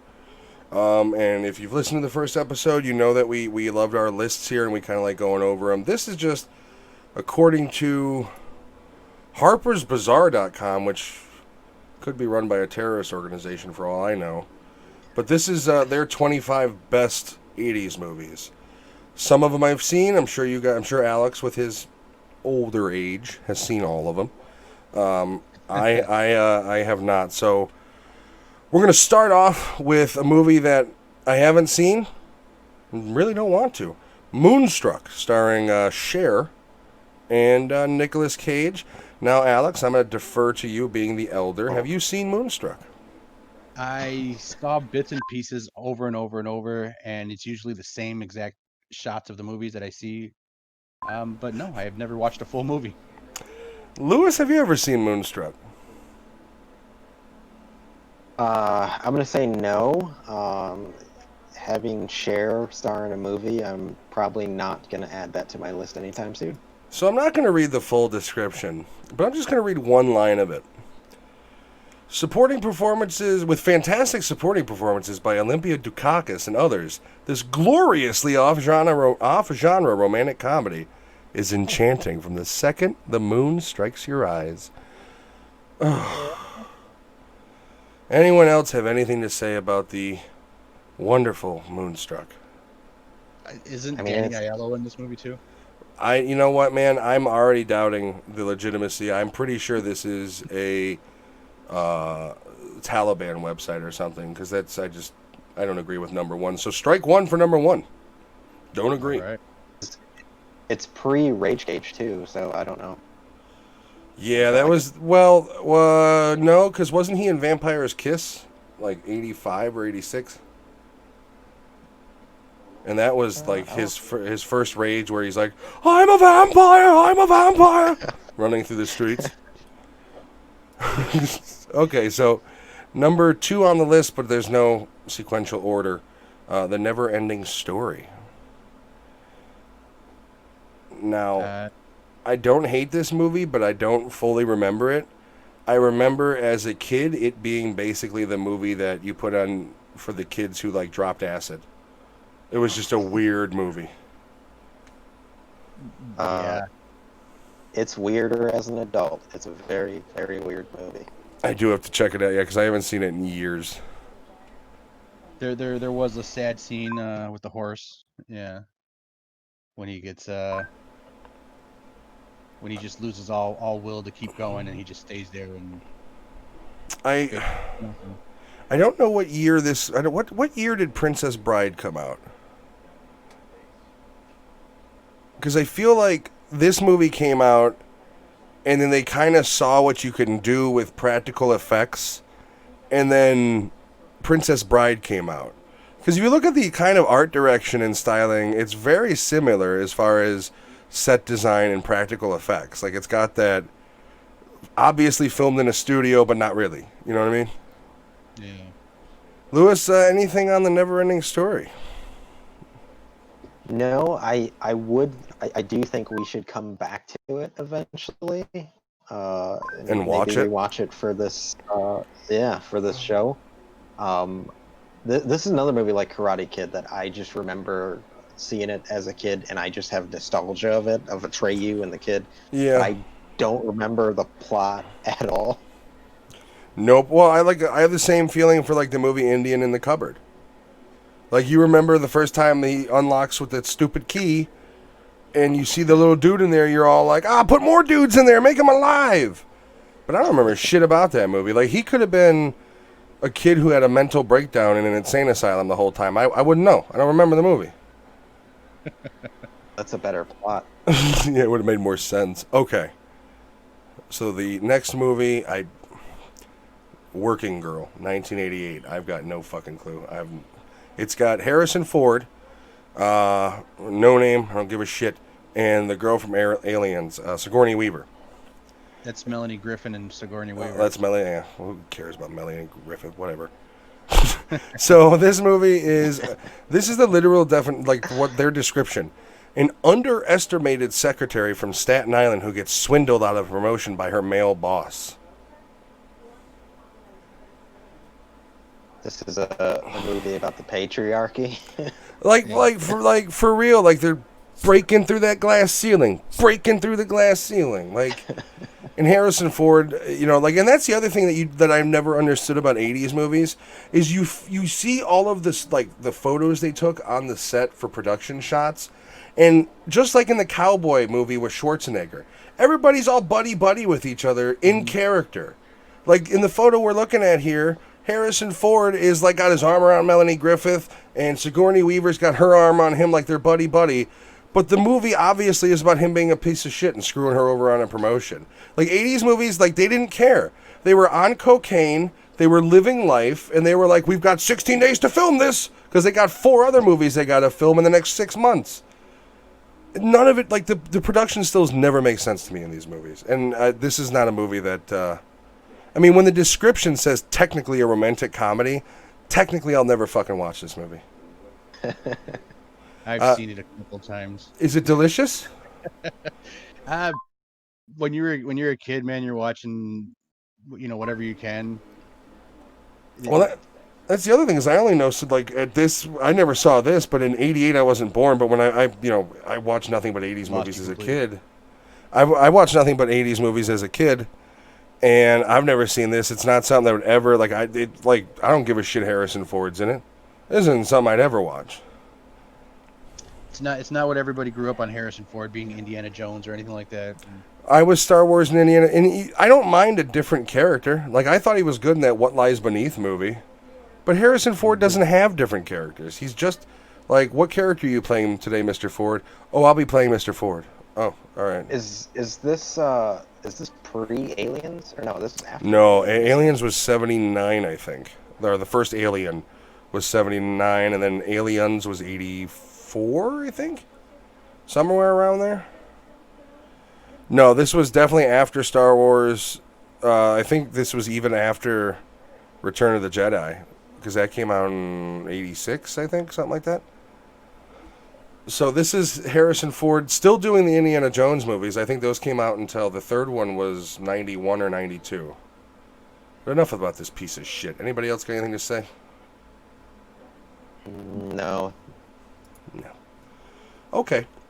Next one on the list is Big. Yeah. Starring Tom Hanks, David Hasselhoff. He plays the wizard in the box that changes him. No, that's a joke. Everybody knows the story of Big. Kid goes to a carnival, wishes upon this voodoo box that apparently voodoo boxes in the 80s were a thing. You go to him and get voodoo wishes. Wakes up and he's a big boy. He's got pubes and everything. Alex, when was the last time you watched this movie? Probably about 8 months ago. I own it on 4K and I haven't watched it yet. This movie's only known, basically, for Tom Hanks and the old guy playing the piano at FAO Schwartz. People think Big, they think that. They don't think about the weird statutory rapist relationship he has with the woman. They don't talk about that. But he's an adult at the time, and she doesn't believe him that he's a kid. So you can equate him to a 25-year-old with mental illness if you wanted to. He's got the brain of a child. You can't do that to people with issues like that. It's still a weird relationship. Like, she's literally like, in Scary Movie when they make fun of Officer Doofy? And Gail the reporter is still totally... That's the same weird relationship these two had. She's just walking around this guy like, he is a bit off. I wonder if he's on the spectrum. But she's totally fine with bunking with him in his beautiful loft to where he just happens to have bunk beds so his best friend can sleep below him at night. I like the movie. It's just weird. To her current boyfriend, what was it, John Hurd? I mean, like I said, I feel like a lot of these movies were written on cocaine binges. Like they had a long weekend and they stayed up for 3 days straight and wrote Big. Some dude was just like, the writer was like, all right, so here's a concept. Just stay with me. Voodoo box, kid wishes at a carnival, wakes up with pubies. Where are we at? And then they wrote a movie around it. Like, I like the movie. I really do. It's just one of those movies that is supposed to be heartwarming. I don't feel heartwarming. I just cannot get off of the fact that there's a really weird sexual relationship going on in the middle of a movie, and it's a storyline point. Because then, like, like, give me a Big 2 where he's actually 35 and he's in fucking therapy because at age 12 he was having sex with some woman who, by the way, is out there. Like, he could go look her up and literally watch her walk across the street going, I've been there. That's weird. It's weird. I like the movie. Even better with you. What's that? I said this list is going to get even better with you. Oh, okay. Anybody else have... I know I ran my mouth about Big. Anybody else have anything to say? No, I mean, other than the weird sexual thing with Josh as Tom Hanks and the girl, also him hanging out with his best friend who's like super young. It's just really, really awkward. Like, I don't care. I don't care if it's 1988. People still would have asked questions back then. The fucking doorman would have seen Tom Hanks come up with this young boy every night for sleepovers. He's a redhead, and nothing like him. And the doorman would have been like, "That ain't your son." Like, that's like, in reality, a nosy neighbor would have been like, "He's always got that young boy with him." What's that term? Twink? Is that the term they use? Like, there's just weird themes in that movie that, in my opinion, like, trump the heartwarming parts of it. Like, not a bad movie. I enjoy it. But if you think about it too deeply, the reality of it is the kid can be riding in the backseat of his parents' station wagon and, like, look down the sidewalk as he drives by at the woman who's 35 that he had sex with 2 weeks ago. It's weird. All right. And they did wave to each other at the end. Which is weird. Why her as a full-grown adult should be like, fucking kid, son of a bitch, I'm gonna go to prison. Like, that's the truth of it. All right, next one on the list. Oh, Beverly Hills Cop. I don't have a single fucking bad thing to say about this movie. I love this movie. I'm gonna let you guys go ahead on this one. Is the first one the scene with the banana in the tailpipe? That's a banana in the tailpipe, man. Yeah. When they give him the banana glasses for a disguise to do stakeouts in, when they give it to Sergeant Taggart and the other guy, what's Judge Reinhold's character's name? It's Taggart and Sarge. What was his name? Whatever. It doesn't matter. So, I love this movie. Originally, this movie was pitched to Sylvester Stallone.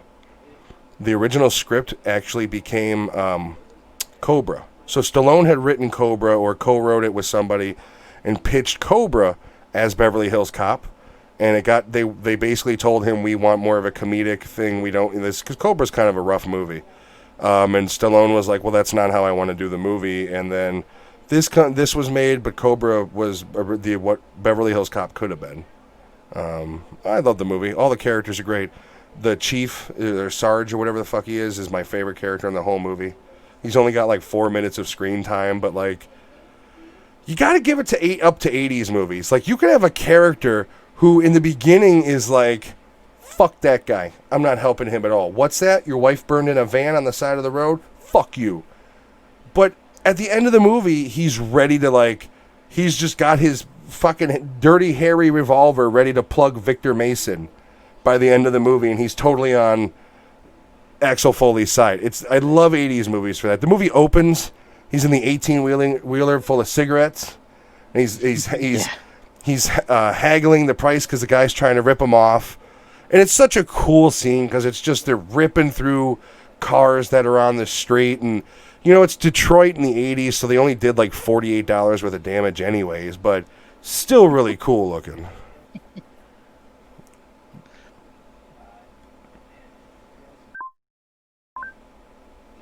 Opinions, anybody, on Beverly Hills Cop? Nobody's seen it, like it, nothing? I have not seen it in a very, very long time. Really? Yeah, and as far as the language and my children in the house, it would push the limits, and I swear a lot. Not as pervasive as you remember it as being. No. No, isn't it like my parents were like that too when like I would watch it. It would because like I would have to watch these 80s rated R movies by myself because my mother babysat, so like I couldn't have F-bombs and shit, so I'd be in my bedroom like with my headset on, plugged into the little 13-inch TV I had or something. But yeah, same thing. Like now, I mean, I just watched them. They came out in 4K, and I bought them. It's not as, I mean, there's cursing, but it's really not as rough as like, I mean, any modern movie that's rated R has way more language in it. You know the sequels after this, they started to tone down like how it was too. Like it was all about the action and. Yeah, number 2. There's still like hardcore language in there, but that's when they were trying to compete with Die Hard. Because this is 84, Die Hard hits 85. It kind of changed the landscape, where Axel Foley was just a street cop, becomes kind of Superman-ish in the other ones. You know, by the third one, and now I like all 3 of them. I even like number 3 a lot. But by the third one, his character's more of a joke than anything is the problem. Like they went, you know, they're more comedy than anything. But I love all 3 of them. First one especially sets a serious tone of like what a comedian who was on a fucking sketch show could do if you gave him the right material. Like you got to give credit to Eddie Murphy because he was amazing in it. Like the whole movie is good. They did have a good cast too, though. Paul Reiser's in there. Yeah, I always forget Paul Reiser's in. He's in the first 2. I don't know if he's in the third one. And it looks like Billy Rosewood is Judge Reinhold. Just Rosewood, yeah, that's right, Rosewood. Like the scene in the strip club. I know we're talking way too much about one movie, but Foley tries to lie his way through it and give all the credit to Rosewood and Taggart, and they're such honest cops. They got to tell him the truth, and Foley just looks at him. He's like, he was buying it.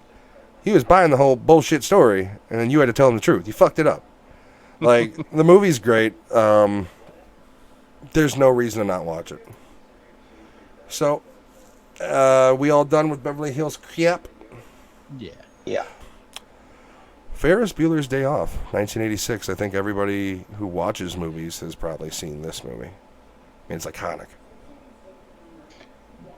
This movie's another one of those that touches everything that's wrong with, a kid, a kid being home. Yeah, 80s. It touches everything wrong with 80s high school kid movies. For one thing, the motherfucker's 30.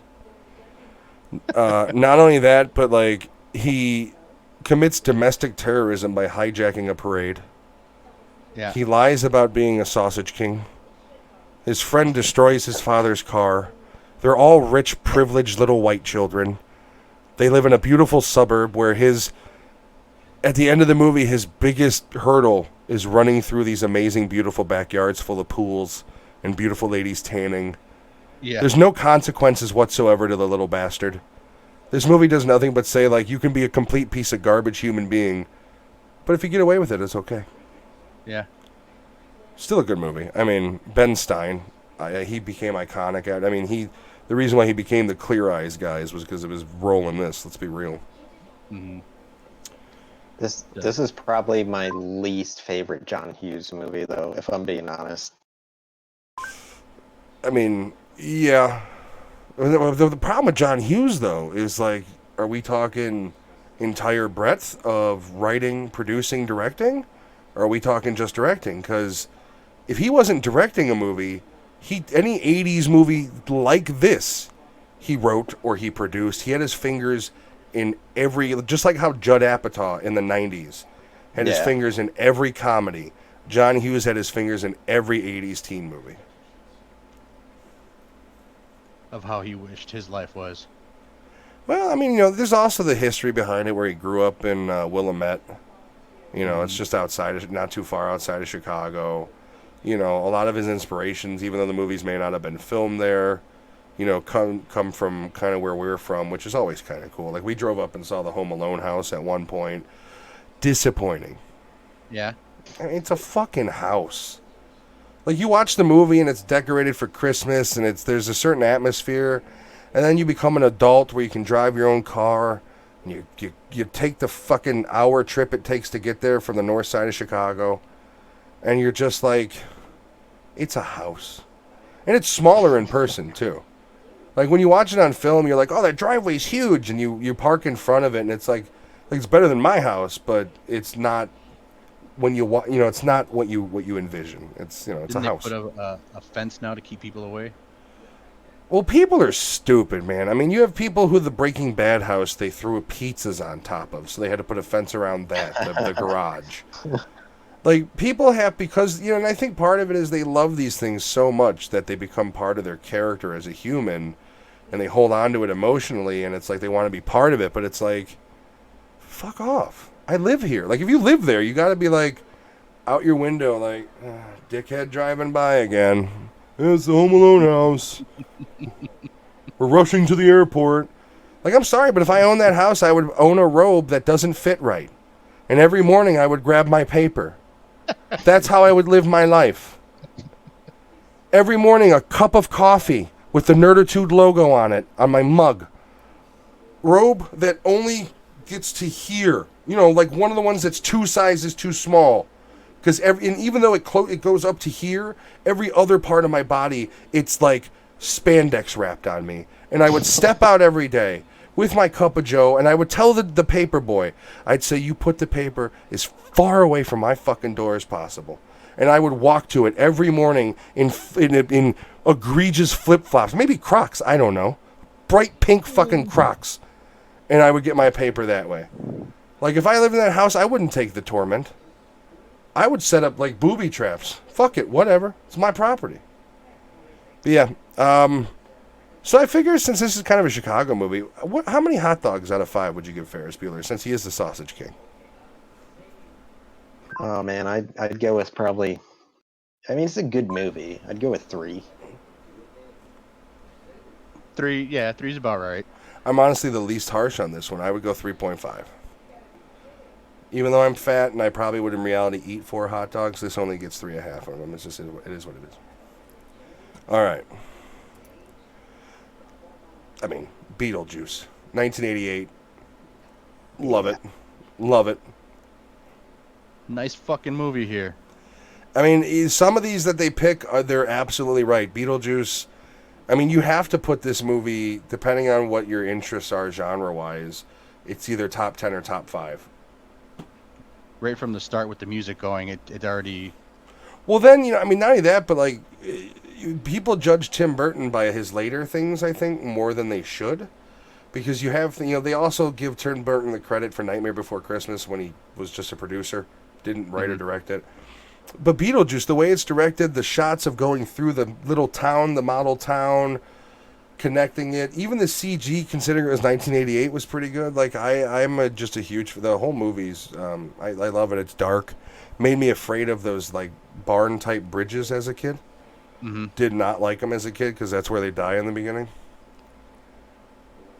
I know this sorry. Oh, this movie for me ruined Michael Keaton in other movies only where he yells.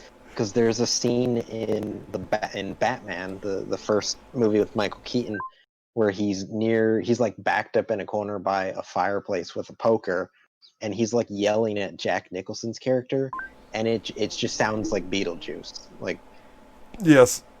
The other thing is, so this movie's not like, I love the 80s because it was the era of you can say the F word in a movie and still have it be PG.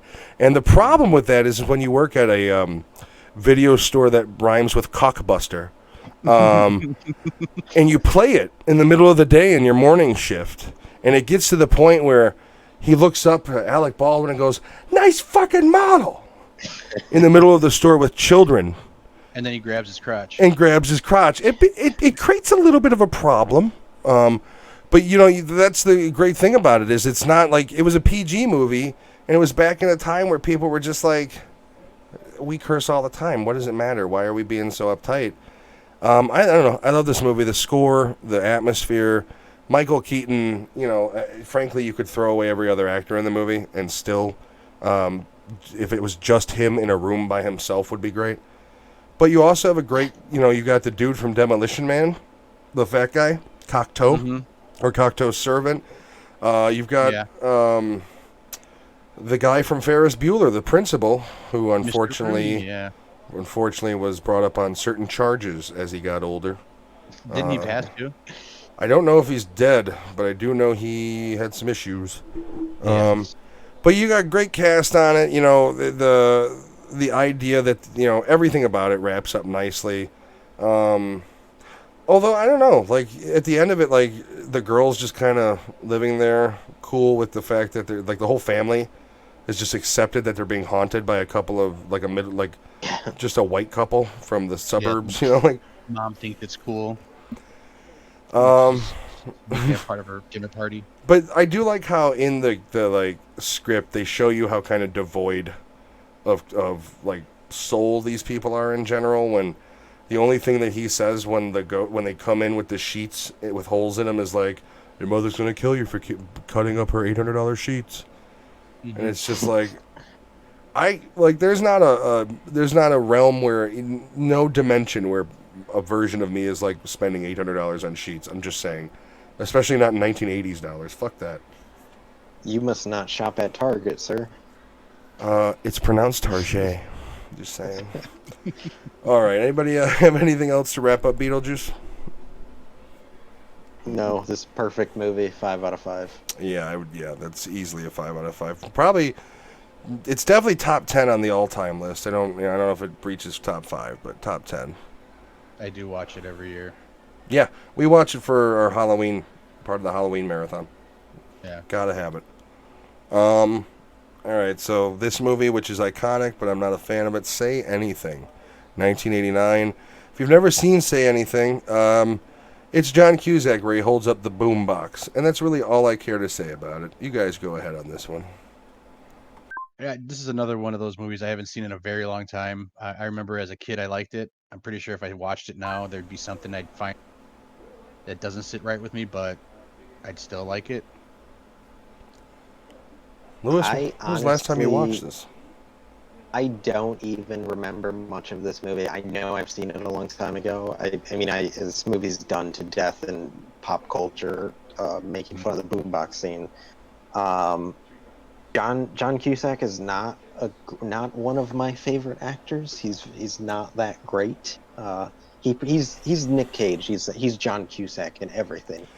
Doesn't matter what the character's called. The problem with John Cusack is I think Nicolas Cage kind of takes his whole career in like kind of a stride. Like he knows where he is, as far as like he knows he's the guy that like that's his shit. John Cusack is like a serious thespian. Is the problem. Well, his whole family, that's the reason why. I mean, they're really big in Chicago here, so. Yeah, I'm not a huge fan of Cusack's personal opinions. I do like several of his movies. Huge fan of Identity, High Fidelity. High Fidelity is a great one. Being John Malkovich, if you can tolerate the weird, is good. My favorite of all time romantic comedy is America's Sweethearts. So he's done some really good work. Grosse Point Blank is one of my probably top 10. That's a movie we need to go over at some point because you want to talk about really well done soundtracks. Grosse Point Blank has a good one. But yeah, John, it's not my style. It's kind of one of those movies where are they teens? Are they 20s? How young am I supposed to believe these people are? They all look 35 to me. It is what it is. Yeah, I don't know. I haven't seen it in a long time, and it's not one of my wife's favorites, so I don't have any reason to ever watch it. Anybody have anything else to say about Say Anything? You like what I did there? You like that? Yeah. Nice play on words. It was good. Okay. Now we're talking Back to the Future, 1985. You guys go. I'm talking a lot, and I don't want to overshadow you beautiful babies. I mean, you can't go wrong with Back to the Future. Robert Zemeckis. You got Christopher Lloyd, who still looks crazy today. Is he alive? Is he dead? I don't know. He's alive, but now Doc Brown is at that age where he legitimately looks like Doc Brown. Like lost you after the first Doc Brown. He looks like 1985 Doc Brown, like when the first movie when they had him in that crazy like old guy makeup. Now he's looking pretty bad. Like, he looks his age, we'll put it that way. Yeah, he does. Yeah, so this is another weird, awkward sexual tension movie with the mom and the son. Oh, I thought you were going to say between Doc Brown and Marty. I was like, I didn't ever get that, I mean, but okay. I mean, probably. I don't know if it's implied. Well, it's not even. It's not even. I like all three of the Back to the Future movies. I watch them every year. You can't go wrong with them. The soundtrack for them is all awesome. I just, it's always, every year I go through all three of them. I love them. Yeah, they all into each other very well, and I'm looking forward to October. It's when they come out on 4K. this also ties back to the Karate Kid we were talking about, Elizabeth Shue, who starred in the. Yeah, she replaces the girlfriend in the second and third one. Yeah. She becomes the second and third Jennifer. I mean, it's hard to not talk about this movie without talking about the idea that, like, half of the thing was shot with Eric Stoltz. And then they fired his ass and brought in Michael J. Fox. And if you look carefully enough, almost positive when Marty punches Biff in the diner in 55, it's actually Eric Stoltz punching. Yeah. Like, I think even Biff, the actor who plays Biff, talks about he doesn't remember refilming that scene at all. So that's kind of, it's always neat when you watch the special features or the behind the scenes and you see it. They actually just they just talked about that recently too, because they started that Staying Apart, or no, what is it? Josh Gad did that one YouTube specials where he interviewed a lot of the movies that he grew up with. Yeah, if you haven't seen Back to the Future, because, you're a moron, check it out. It's great. Anybody have anything else they'd like to say about this movie? No. 84, Ghostbusters. It's another perfect movie. Another great, funny movie. Interesting. You know, it's a better movie than this one, though. The Ghostbusters remake. Oh, yeah. Now, I'll take your word on that one. You don't want to get me started about that hunk of shit. That was sarcasm for those not watching the. Literally, if anyone's seen the remake, when you get to the point where they're in the concert hall and it's a metal concert, okay, we'll ignore that. But then we have a big budget 2016 movie, and they're in this concert hall fighting this ghost. And this is the actual reaction of the actresses, who are all good actresses in any other project. But this is their trapping a ghost and not crossing streams.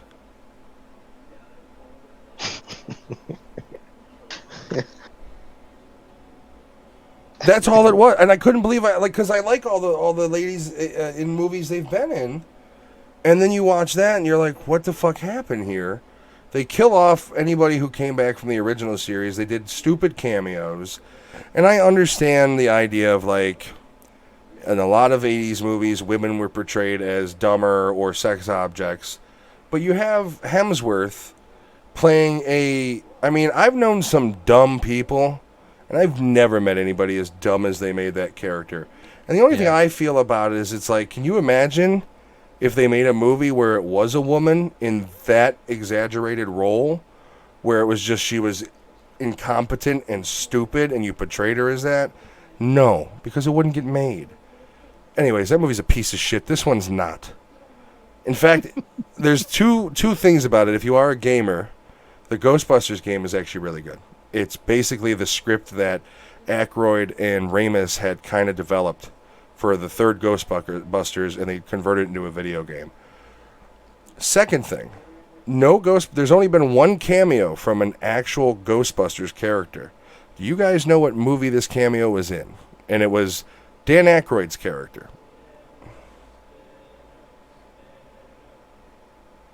Oh, shit. Come I should on. know this. It's a 90s movie we watched as kids. All right. I can't think of it. Casper. Oh shit! Yeah. When he comes running out of the house and he goes, "Who are you gonna call? Call someone else," and he runs away. That is an official cameo by his character from Ghostbusters. The only one they've ever done. All right. 1982, E.T. Extraterrestrial. I like the movie, but I can't watch it more than once every decade. I saw it in theaters. It's depressing, but I don't know. I don't own it. I haven't watched it in a very long time. But it was the greatest movie ever made, apparently. It's a good movie. I mean, it's a Spielberg movie, so of course it's got good production, looks good. It does hold up. I haven't watched this movie in a couple of years, but like Matt said, it's not really a movie you kind of go back to. I'm also not a fan of people fucking with movies after they've been made. And this is 1982 when this came out, which means it was filmed in probably 80, 81, which means it was still very much in the 70s culture. FBI agents don't carry radios. Not when there's a goddamn E.T. running around. No, they carry shotguns. Don't fucking digitally edit shit out of movies. The Star Wars nerds run their mouths about new CG being put into movies, but we tone down, frankly, harmless, shit in movies like this where we take out the shotguns and instead they've all got radios. Fuck off, for one thing. I do always find it funny that I always kind of think of, like, can you imagine if, like, the Reese's company, like Reese's Pieces, were a total failure?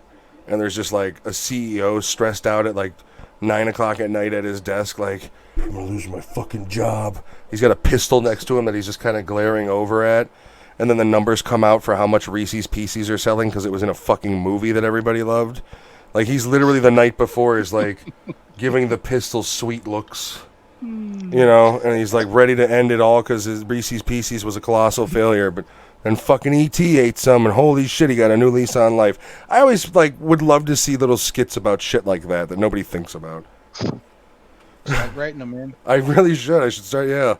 I don't know. It's okay. It's just, I don't know. I don't know. Maybe I just don't give a shit about E.T. Like, he could have gotten plugged in the head, and I don't know if I'd have felt bad about it. All right, here's a good one. Goonies, 1985. Alex, I know this is one of your favorite movies of all time. Yeah. I love everything about this movie. But as you get older and you start watching it again, and as an adult, you start noticing things that, like you said, doesn't fly. Well, like, you're a parent now, so you're just kind of like, where the fuck are these parents of these children? These vagabonds. We ended up getting a letter sent home apologizing from the school because a parent brought in this movie to watch with the kids. Really? Wow. Day, and the scene came out where the statue gets knocked over and they glue it back on and they glue the penis upside down. And he goes, "That's my mom's favorite part." So they had to send a note home with my daughter saying that we apologize. There was, and all the kids giggled and started laughing about it. And that's what they talked about for about 20 minutes. And like, there's no reason to focus on it. Like, a child's reaction to hearing the word penis is giggles because they don't understand it. Let them not understand it. Let them stay innocent to where they hear that word, they giggle. Because if you take 20 minutes to discuss it in school about how it was inappropriate, at age 10 or whatever age they were watching it, they now know, oh, this is dirty. And I never remembered that scene until it was brought up to me by my daughter's teacher. I was like, wow. I was like, okay.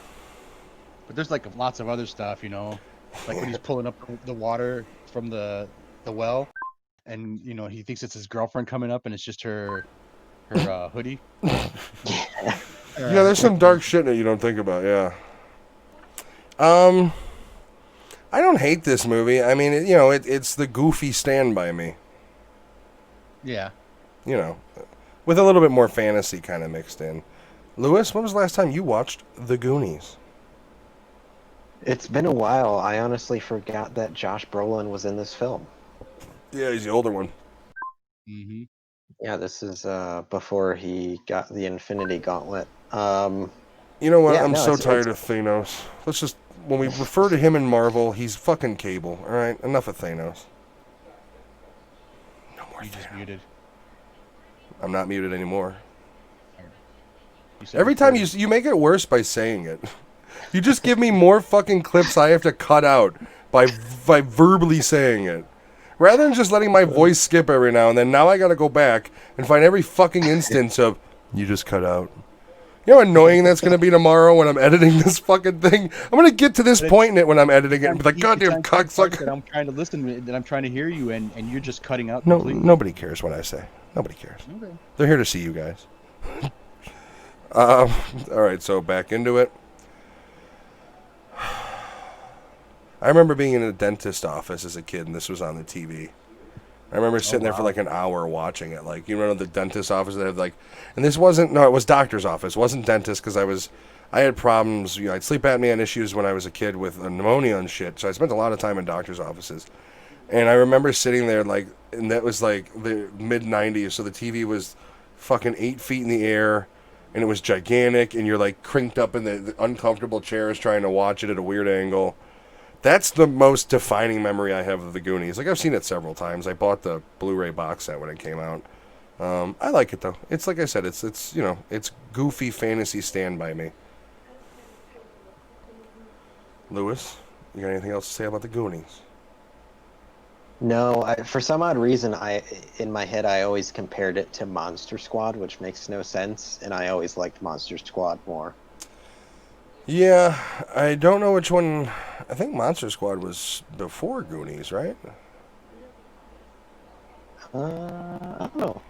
Let me look it up. I feel like Monster Squad was like 83 or 82, but I could be wrong. 87. Okay, so Monster Squad was basically a ripoff of Goonies in a different way. Like, not a ripoff, but I guess that was the formula back then when you were dealing with, like, child actors, though. Like, it was like they're always kind of in a group. It's always kind of a group adventure. Even the Coreys didn't do anything without each other, so. Yeah. You don't see that anymore. And I think that's why Stranger Things hit so hard and people loved it so much, because that idea of, like, the bestest friends getting together for an adventure, you don't see that much. All right. This next movie is highly fucking overrated, in my opinion. It's 1982's Fast Times at Ridgemont High. I hate this movie. I'm going to let you guys talk first from now on these because I run my mouth too much. So your opinions first, please. I haven't seen the whole movie. I've only seen bits and pieces, and it was like late at night on Channel 9. So didn't even get the good stuff. I've never been a fan of Fast Times at Ridgemont High. I don't know how Sean Penn was allowed to become a real actor after this movie. None of the characters are likable. You literally have a dude who statutory rapes a girl, and then she has to get an abortion and he won't even take her. I don't know. It's just one of those movies where, like, you know how, like, in the 90s and later 80s movies, even when it was kind of fucked up shit was going on, they knew how to spin it so it didn't feel as dark and negative as the structure was. This movie didn't have any of that. Like, it was basically like, these are the characters, you're supposed to like them, but they're kind of pieces of shit. Sorry. I don't know. Like, it's not terrible, but I just find it to be heavily overrated. Like, I don't understand. Like, Dazed and Confused is such a better movie. Yeah. It still has bad things on it, though. Like, it's still bad in a way. Oh yeah, there's definite issues with it. But for me, at least, if you were to ask me, like, what's the better movie set in this certain era about kind of kids running wild, I would never pick this movie. I mean, I don't know. Like, for me, like, I don't like Sean Penn either. I don't find him to be a great actor. Mystic River, overrated. Sorry if you love it, it's overrated. It's boring. Have you watched Mystic River as an adult? It's fucking boring. Anybody else with anything about Fast Times at Ridgemont High? I know Lewis is can be summed up, and I hate it. So, No. No. Yeah. Here's one. 1986 Top Gun. What is there to say? I mean, back then it was a movie all about America and the mighty steel of American military.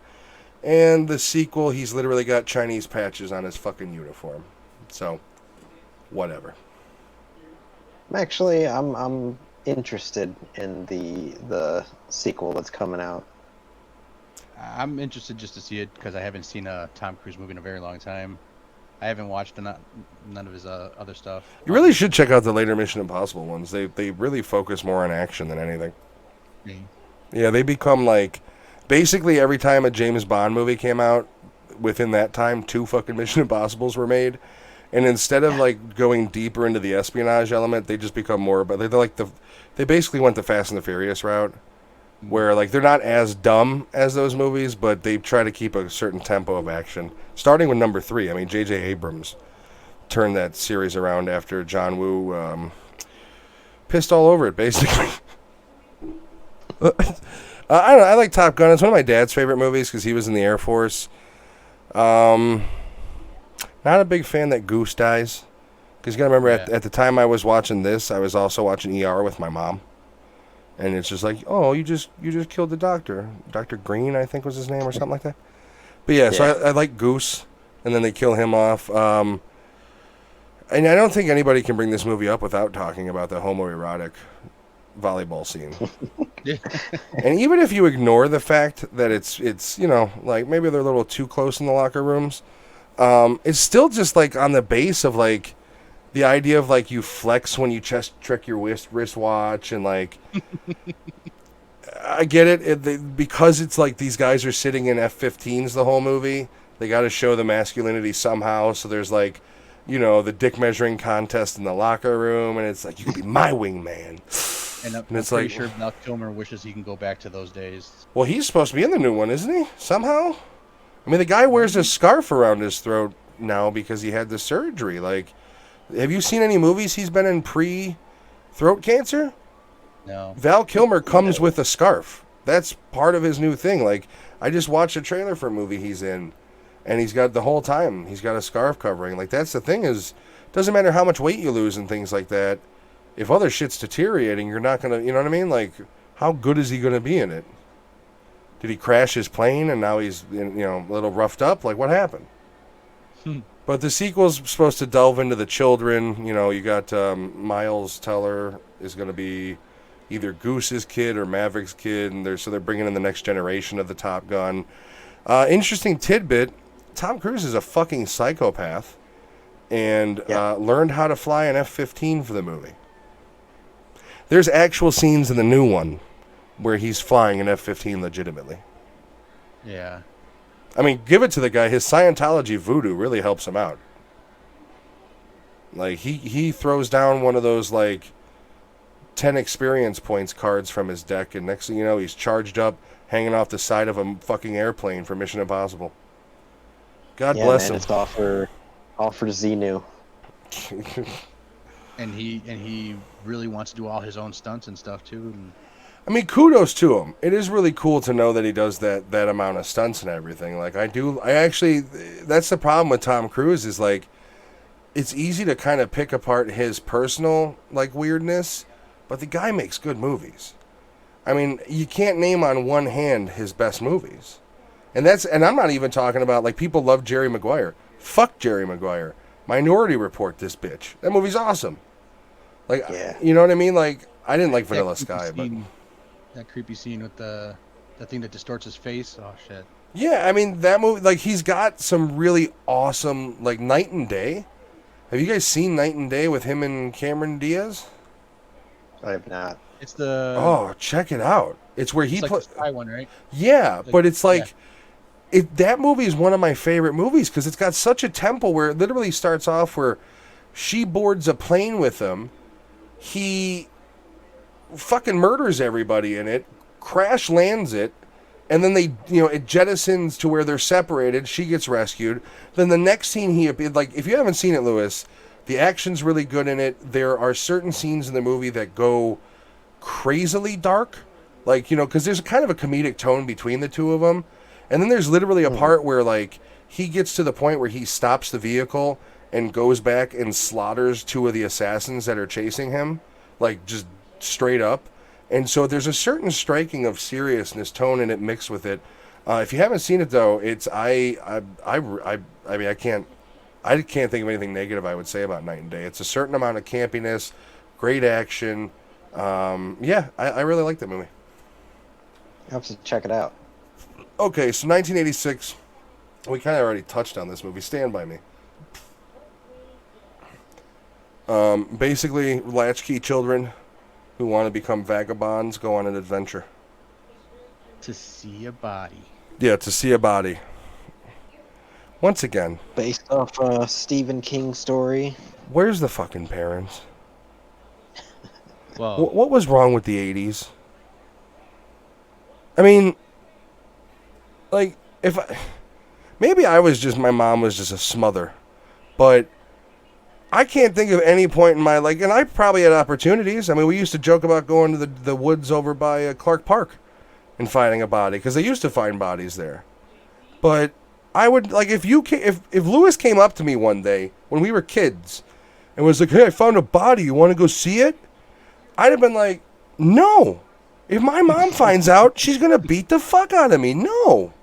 Like, there's going to be 2 bodies. Yeah, then I will be the body you're seeing. That's the next one. Like, what happened? Where's the parents?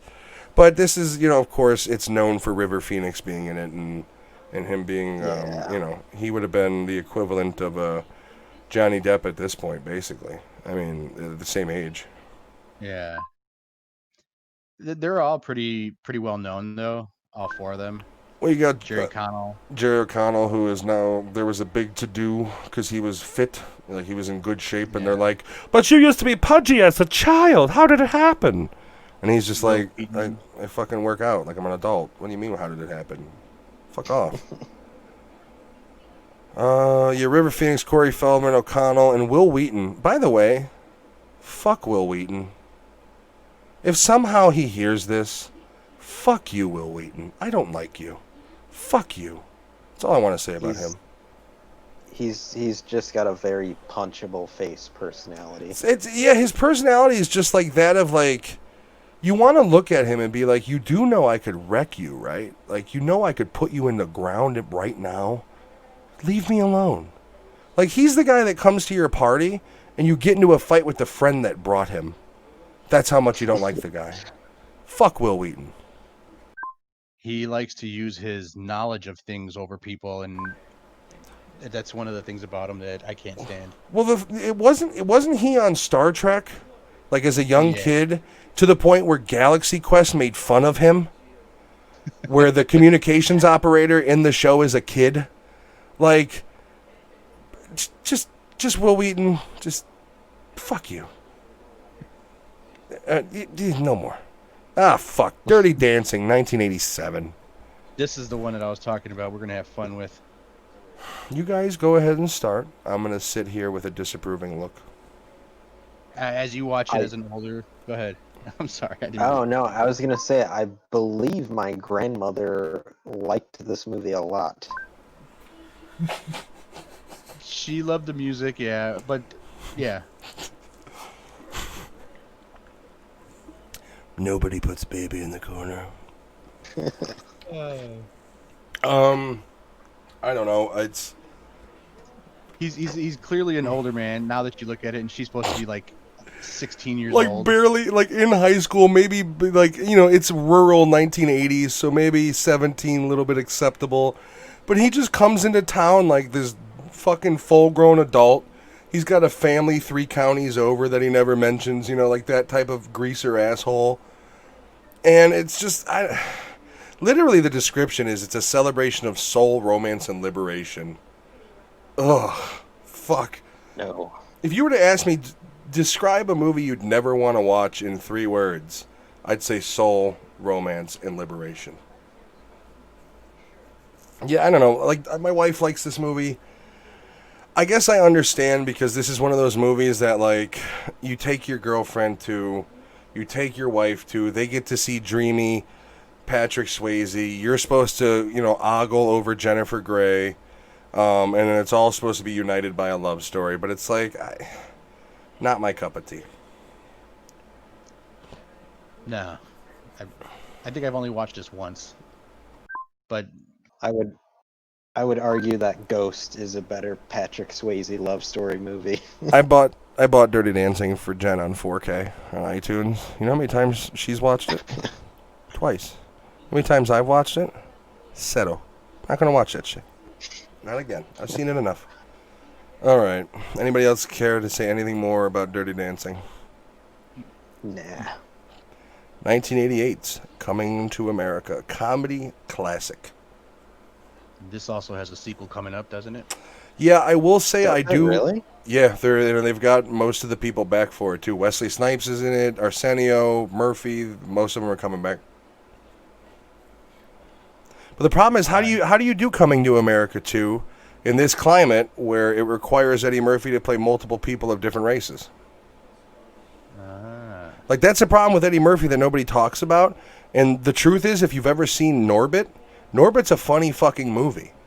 But it came out at a time where culture was shifting, and the fact that he does an Asian character, the black characters he plays in Norbit are not in the most positive lights.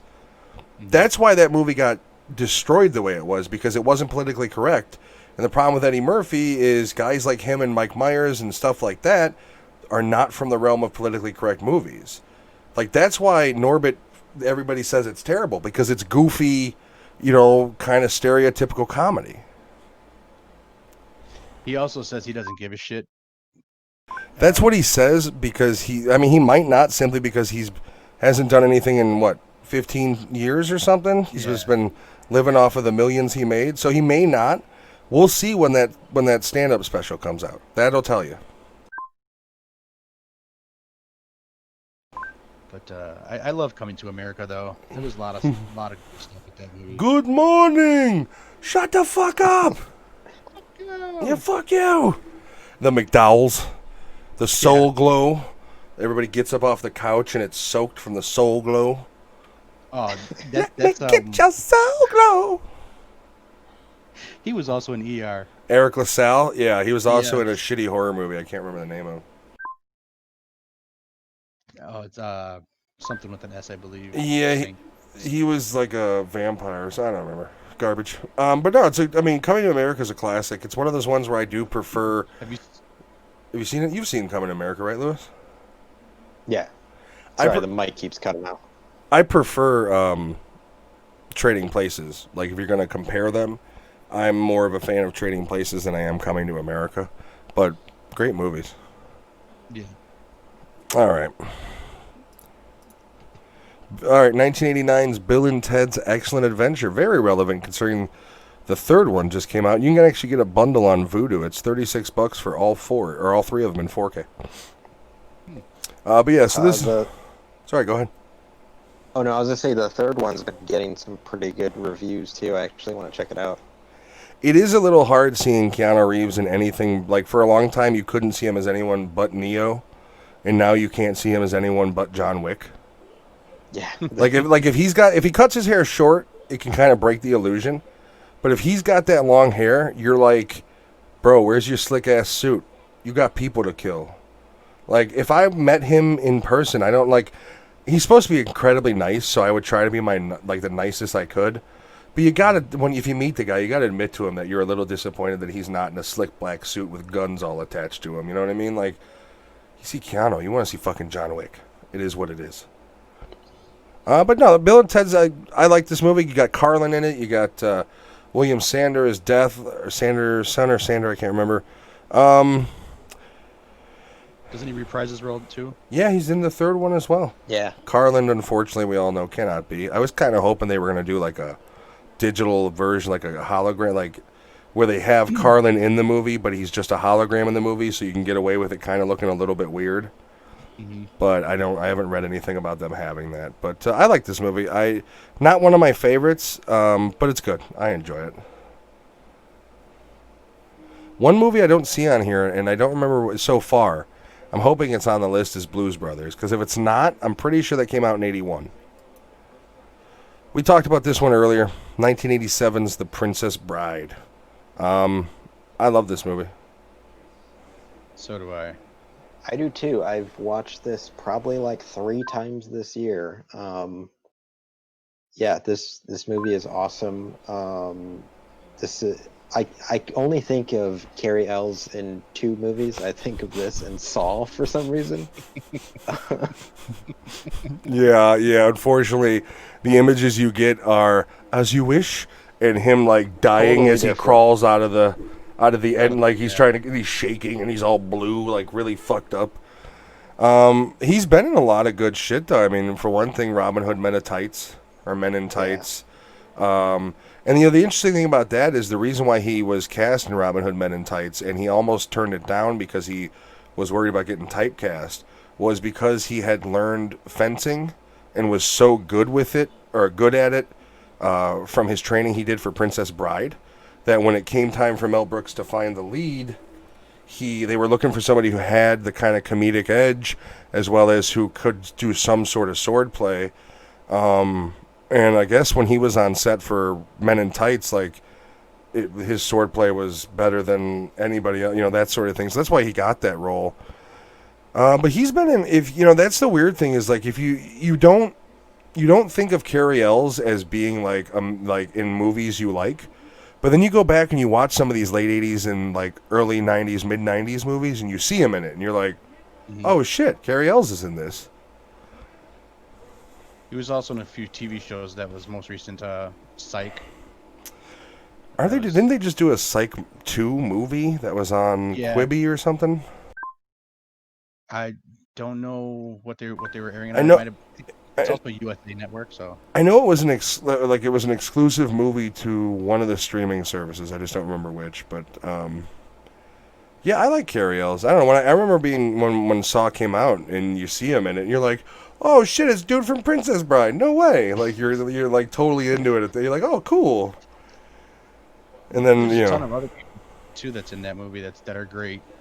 Oh, Princess Bride. Yeah. Oh, for one thing, that's the biggest guy in the room, Andre the Giant. He's great in it. His body was so beat up at that point in his life that the scene where Carrie Ells jumps on his back, there was actually a harness they had built where Carrie Ells was hoisted, so no weight was on the Giant's back, Andre's back, because he was in such bad shape at that point. Not only that, but his drinking and his hygiene and everything it was a little rough to film with him in some cases. The amount of beers that guy can put down, man, it's like in the hundreds, and that's just in one sitting.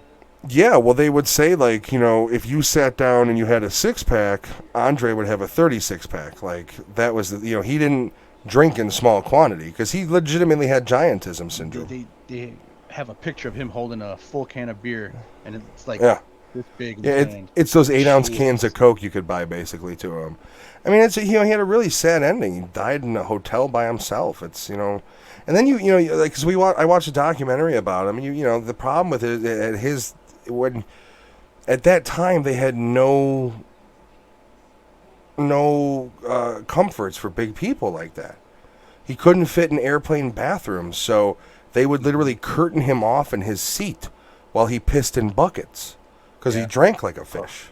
So his struggles in life were, it's nice to be the face of WWE or WWF at the time, but he had a rough life, man. It's we watched a documentary. It's a good documentary on him, and it really kind of gives you the idea of like he was tortured by his size. Like, yeah, it was what made him famous, but it was his curse. But it's not just him. I mean, you've got everyone from Billy Crystal, Mindy Patel. I can't remember his first name. Who plays Diego Montoya? He was. Oh, Mandy. Yeah, Mandy. Yeah. That's another guy that you watch shit and you're like, holy fuck, Diego Montoya. Like, you don't realize he's in it, and then you see him, you're like, dude, okay. Who else? I mean, I can't remember the inconceivable, his name. But you also have Christopher Guest before he had done anything he was known for at this point. This is before A Mighty Wind and all of that. Billy Crystal as well, right? Yeah, he plays the wizard. Thank you. Fun storm in the castle. Yeah. Yeah, there's a lot of really great actors in it, and it's a great comedic blend. Richard Dreyfuss's mole changes position throughout the movie? Or no, wait, I'm sorry, that's Robin Hood Men in Tights. God damn. Yeah. I suck. Check that one out too, people. Peter Falk was in it. Fred Savage. Yeah, Peter Falk, that's right. Yeah, Columbo. And Wallace Shawn is who you're talking about. Inconceivable. So, am I the only one who, like, feels that the grandpa was always, like, Peter Falk was, like, a hair away from beating him? Like, he's reading him the story, and he notices that the kid's too intense, and he's like, let's take a break. The kid's like, no, and he's like, I want to go home, you little fuck. All right. You know, like, he opens the book back up, okay, with his weird eye. No, but, I mean, it's if you're going to talk 80s movies classic, it's a classic. It is what it is. Yeah. Anybody have anything else wonderful they'd love to say about this movie? No, it's great. Alrighty. Next one, we're almost done. We've got 5 more after this. Indiana Jones, Raiders of the Lost Ark, 1981. Great film. The reason why PG-13 exists. Or I think that might have been for number 2. But anyways, the Indiana Jones movies are why PG-13 exists. The rating didn't exist before this one or the second one came out. And because it had the violence it had in it, they were forced to go a little bit harsher with the rating. Another little tidbit, little trivia, is the scene where the dude's kind of doing his sword thing and Jones just shoots him. Bam. So Harrison Ford had food poisoning. He was throwing and shitting all night. He had no energy. He was actually supposed to fist fight the guy and de-arm him, take his sword from him. And instead he just kind of, and they put it in the movie. Like, he talked to the day, he's like, I can't do it. And so they came up with that alternative. That was supposed to be a fight scene. But I mean, classic scenes, you know, I love these movies because they kind of explore the Nazi occult, which I'm, like, one of the reasons I love Overlord so much. Is because you're dealing with the Nazi occult. I think it's a really cool subject. There's a movie out there that's not very great, but it's okay, called Frankenstein's Army, which is basically about this Nazi scientist who puts these monsters together, and it's a found footage movie. It's like first person for most of it, if I remember correctly. But yeah, I don't know. I love all of the Indiana Jones movies. There's the fourth one. I was gonna say all of them. You know, Yeah. There's scenes in that movie that are cool. Like, the action scenes are cool. The scene where he survives, like, an atomic bomb blast in a refrigerator is cool. But you get to that ending, and that fucking mountaintop comes off, and it's aliens, and you're just like... For one thing, throughout the movie, the whole thing I'm thinking is like, fuck Shia LaBeouf. Fuck Shia LaBeouf. Fuck Shia LaBeouf. And then by the end of the movie, you're kind of like, okay, he had some cool action scenes, and then they do the alien thing, and you're just like...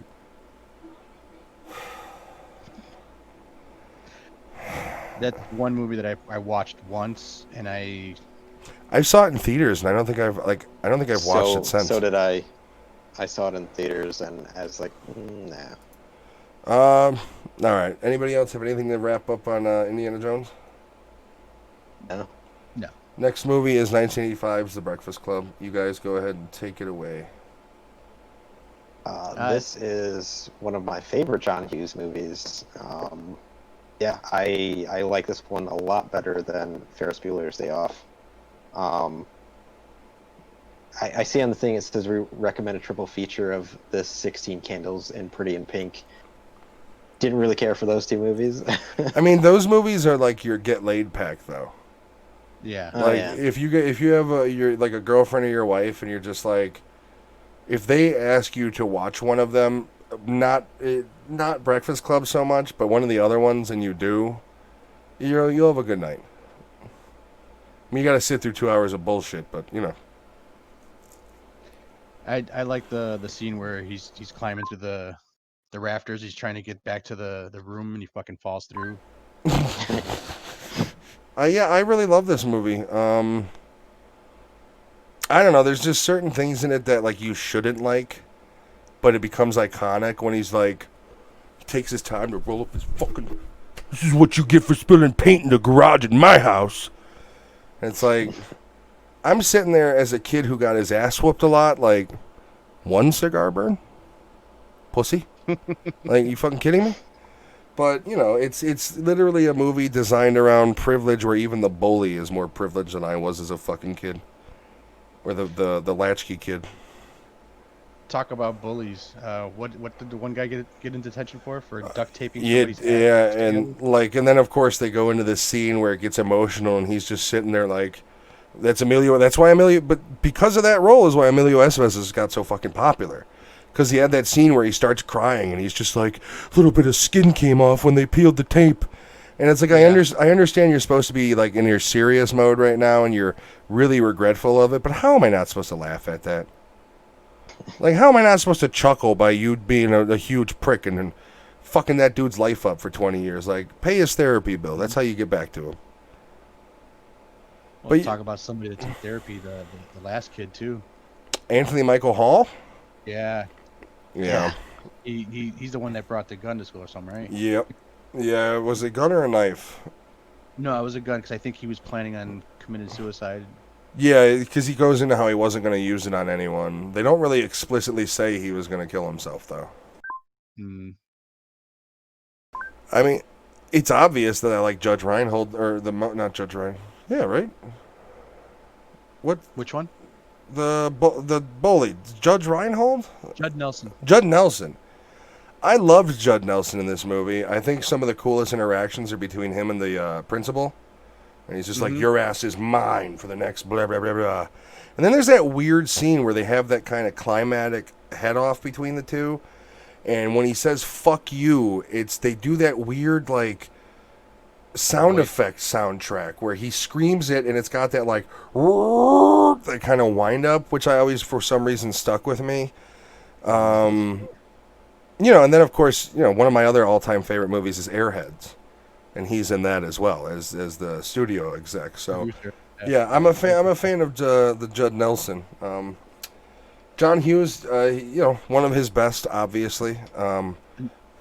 Another scene that I like is the lunch scene when they're all getting their food ready and she's making the sandwich. The dandruff on her. Crunch. Well, then she's drawing the thing and she puts a dandruff for snow on her painting. Yeah. Taking the loaf and throwing it and sticking on the steak. was it the mustard or the bologna that stuck with it? It was like the jelly loaf. Oh, pimento loaf. Yeah. Pimento. Yeah, no. And then the scene where they all get baked and they all get stoned and they're doing their whole dance montage. Was that a music room? No, dude, they were in the library or whatever it is. No, but did they have a section where you like go in there and you could listen to music? They might have had that. They might have, yeah. Clam baking in a nice little sound. Yeah, they hotbox and then listen to some Wham. It's like, all right. But yeah, it's very John Hughes. It's very developing drama from the privilege of these kids. Basically, that's kind of a major theme in his movies. Yeah. All right. Oh, fuck this. 1980s Fame. I've never seen this movie. I have. Again, this my brother was a DJ, and all the music that's in this movie is pretty much everything I heard growing up. So, in this movie, your brother sounds like a real asshole. What makes you say that? Choose better family. I'm sorry, go ahead. It was supposed to, the main thing about this is they were trying to promote the dance school in New York, man. That's what it really was. I was forced to watch this in school. Yeah, music class, I believe. I hate this movie. Again, it was made to force people to see the performing arts, because all these guys were students almost in the same school. And you didn't have to sing Fame in choir, okay? You didn't have to sing this fucking song. You were in choir? In Audubon, or at grade school, I was in choir up until I graduated. I was in choir for like 5 years. And I had to sing this fucking piece of shit theme song for this movie. I don't like this movie. I just think it's terrible. I think these people should be beaten and fucking fire hose put on them. Get out of the fucking streets. Stop singing. Get a goddamn job. Stop searching for fame. Get a fucking job. Audubon, isn't that where you had your start as a comedian, stand-up comedian? Yeah, that went well. I mean, the problem with it is like, you know, I mean, I've been watching rated R content since birth. Like, Terminator 2 is my favorite movie of all time. I'm watching it since I'm 3 years old. So, like, same thing with comedy. So, like, there I am trying to tell jokes appropriate for middle school. And in my head, like, I remember having all this shit that I couldn't, like, say, like, ever say in a school forum like that written down. And, you know, then it's like, you know, and then you get up there and it's like, you know, maybe it's psychopathic of me to have that much self-awareness, but it sucked. It sucked. It sucked. Anyways. Anybody have anything to say about this piece of shit before we move on? No. Okay, gonna live forever. Sure. I knew that was going to happen. gotta cut Footloose. 1984's Footloose. I don't know what the whole point of this movie is. They just wanted to dance. Yeah, but what town puts a kibosh on dancing? Like, in what fucking fantasy land? Even in Utah, they have fucking, like, barnyard dancing. Like, this, and then, of course, Kevin Bacon is the savior. He's going to bring dance back to this unhip town. Like, there's real problems in the fucking world, and I'm supposed to go sit in a movie theater and watch a movie where the biggest problem in these people's lives is they can't fucking dance? They just want to have a prom and dance. Like, I mean, I will say, you know, it does give us one of the greatest holy shit scenes in any movie, when he kind of goes into the woods and has his little dance-off with nature, where he's springboarding over down trees somehow. The best thing about this movie is the song. Kenny Loggins should have been in the movie, just him singing the fucking, like, driving down the street in a car where he's just gotta cut Footloose as he's driving away. That would have been better than, like, it's not a terrible movie, but I've seen it once and I don't think I ever want to watch it again. The picture they chose is pretty unflattering too. Yeah, It looks like he's about to whistle or something. This was from a deleted scene where the town had actually opened up gunfire on them, and they're trying to dash away to get out of there. They got to go to the next town over to dance. They got to dance away the drama. So she's the pastor's daughter. That's such a masochist. She's enjoying it. It's a very cliche story of basically guy's not good enough for father's daughter, but here's a twist. You see. He doesn't want sexual intercourse. That's not what he's going for. He's not going for the easy lay. You know what he wants to do? He just wants to dance. And by gum, the whole town is going to dance again. Yeah, I don't know. It's okay. But once again, it's not my style. Like, you know. Even Sean Penn's brother gets in on the dance, and I can't remember his name. Christopher Penn, I think his name's. The big beefy guy. Yeah, he died a couple of years ago, right? Oh, did he? Yeah, he's passed. Sorry. He always played a douchebag.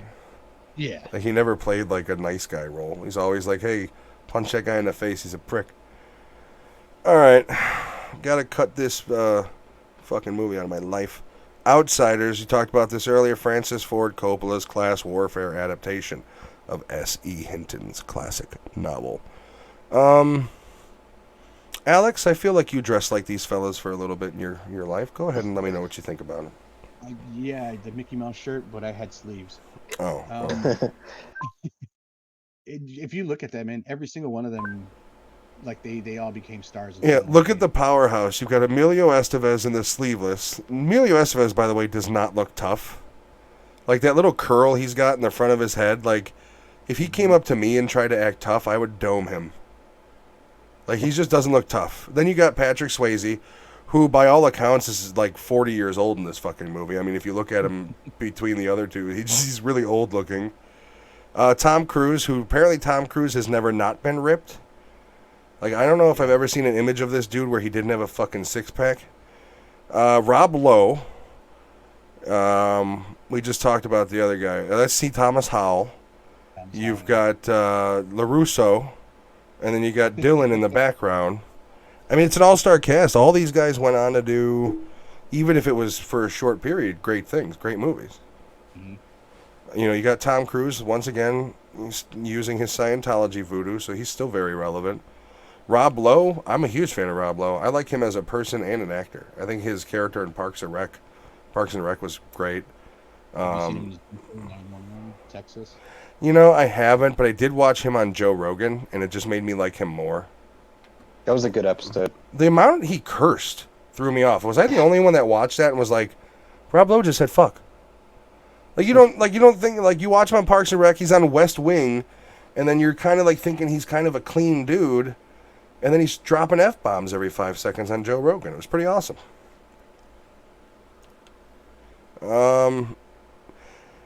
I don't know. It's okay. Like, the movie itself, I think's okay. It's not one of my favorites. Like, I understand kind of its cultural impact on the movie scene. You don't have Stand By Me. You don't have Goonies without this movie, realistically. I've only ever seen bits and pieces of this movie. The main thing that sticks out is when Ralph Macchio's character, after he gets caught in a fire, and he's in the hospital, and he's like, you know, they have to bring him down because it's just so bad. But that's about all I can remember from this movie. I know it's supposed to be like the greatest thing as far as books written and stuff, but I mean, I don't, you know, it's okay. It's one of those movies though, like it suffers from the Seinfeld effect, where it's really about nothing. It's just about a group of friends who are greasers. Like, and that's pretty much the extent of the story. Anything else to say about The Outsiders? No, I've also never seen this entire movie in one sitting. I've only seen bits and pieces. Yeah, it's not something I ever want to go over, so we don't have to worry about watching it. I don't like this next movie. I find, in all honesty, the portrayal of Italian Americans to be highly racist in it. But Do the Right Thing, 1989's Spike Lee joint, Do the Right Thing. As a movie, it's not bad. The dialogue is well written. But I'm not a fan of how Italians are portrayed in it. They're portrayed as just kind of scummy, racist pieces of shit. Not a huge fan of that. I've never seen it. It's worth a watch. Like, it's, you know, it's not a bad movie, but it's Spike Lee. But I've never seen Do the Right Thing.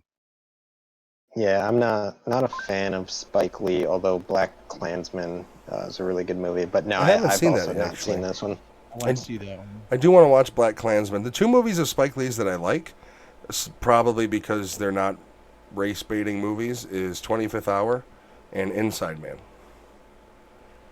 25th Hour is Edward Norton, where he's going, basically, he gets popped on drug charges, and he's going to prison, so it's like that kind of day leading up to weekend before he turns himself in. Really good movie. That one's really written. There's a scene where he kind of unleashes upon himself in a bathroom mirror, and the line of dialogue that, you know, and it's not safe for children. I mean, the quote is kind of where he's like, you know, fuck you're this and fuck you're this, and he's talking shit about every kind of socially cultural topic he can. But I don't like this movie. As a movie, I think it's okay. I don't like Spike Lee. I don't like the fact that I can't go to a movie of his and kind of enjoy the movie. I have to have a certain level of guilt upon it because, you know, it's the color of my skin. But other than that, I think he's a good director. I do really want to see Black Klansman. I just don't like his writing. Yeah. You know, I don't know. I guess my problem with it is I look at everything kind of like if it were flipped. And if you haven't seen it in a long time or at all, truly check out, you know, the interactions between his character and the pizzeria owner, which is the Italian guys. I mean, they're just portrayed as like these horribly racist pieces of shit that have no value. And by the end of the movie, they like all the shit they do to these guys, they justify kind of on this like idea of, oh, he's a racist. And I don't know, man. I as I get older, I focus more on like what the message of the movie is. And that's just like within Project Powers. I didn't like the message they were giving through the young girl, even though she's 30 in real life. But that character, I wasn't a fan of the message they were giving. And I'm just not a fan of the message this gives off, because I do feel, unfortunately, movies like this don't help divide. They create a bigger divide. Nothing about this movie tells me people came together to discuss their differences. All it did was say, you should hate these guys because they hate you. And I don't like that. I don't like that at all. That's basically why I'm not a huge fan of his in general. Yep. So that is actually let me just double check and make sure there's not like a hidden one. Nope. So that is all of the list. There's a lot of movies that should have been on there that weren't. Movies that were on there that shouldn't have been, for sure. If you want to think of, and let me just double check to see what year Blues Brothers came out, because it might be 79, and that technicality will allow me to No. See, God damn it came out in 1980. How are we going to have a top 20 or 25 best movies of 80s and not have the Blues Brothers in it? What year was Animal House made? Let's see. I think that was 70s, though. Yeah, that was 78, so we can let that one slide.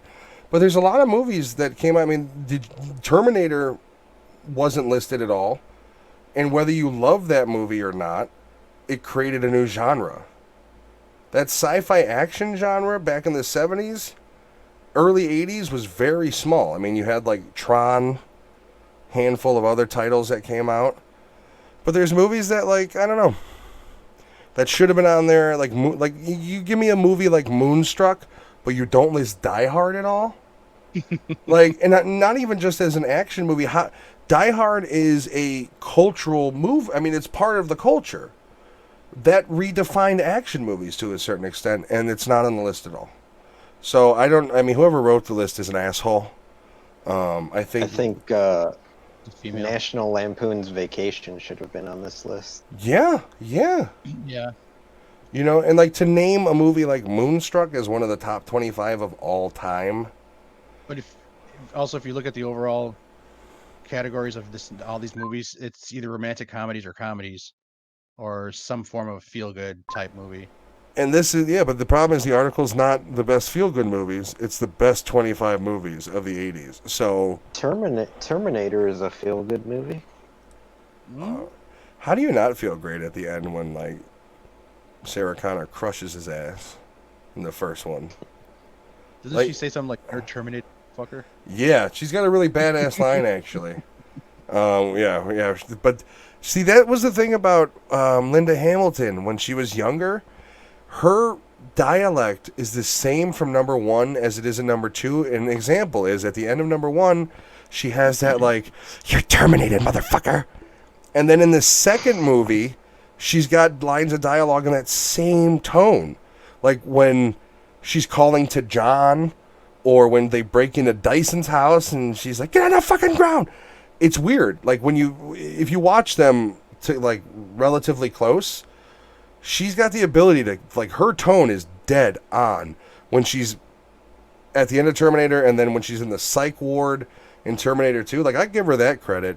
I will say the last Terminator, where she was in a Terminator, the fuck was that? Genesis? No, it was the one after that. The most recent one, where she actually comes back. She was terrible in it.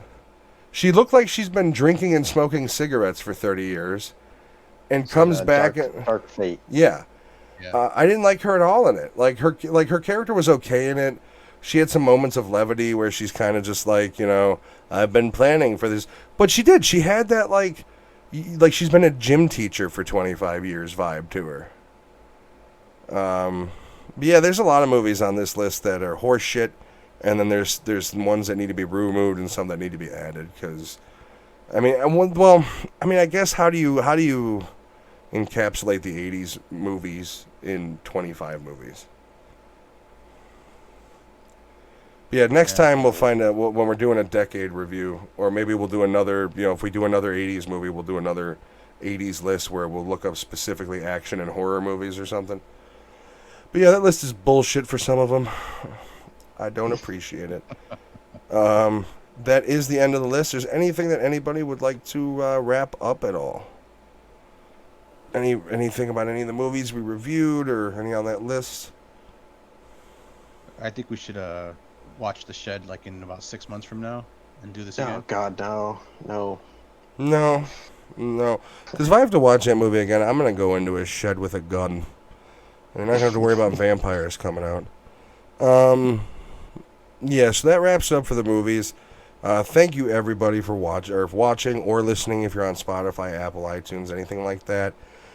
Join us next week. We will be reviewing Ready or Not, as well as the movie Mayhem.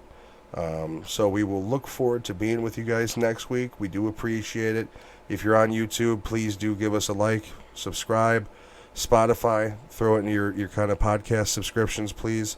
But yeah, I hope you enjoy, and I'm signing off. Everyone have a great night. Good day. Say goodbye, Yeah.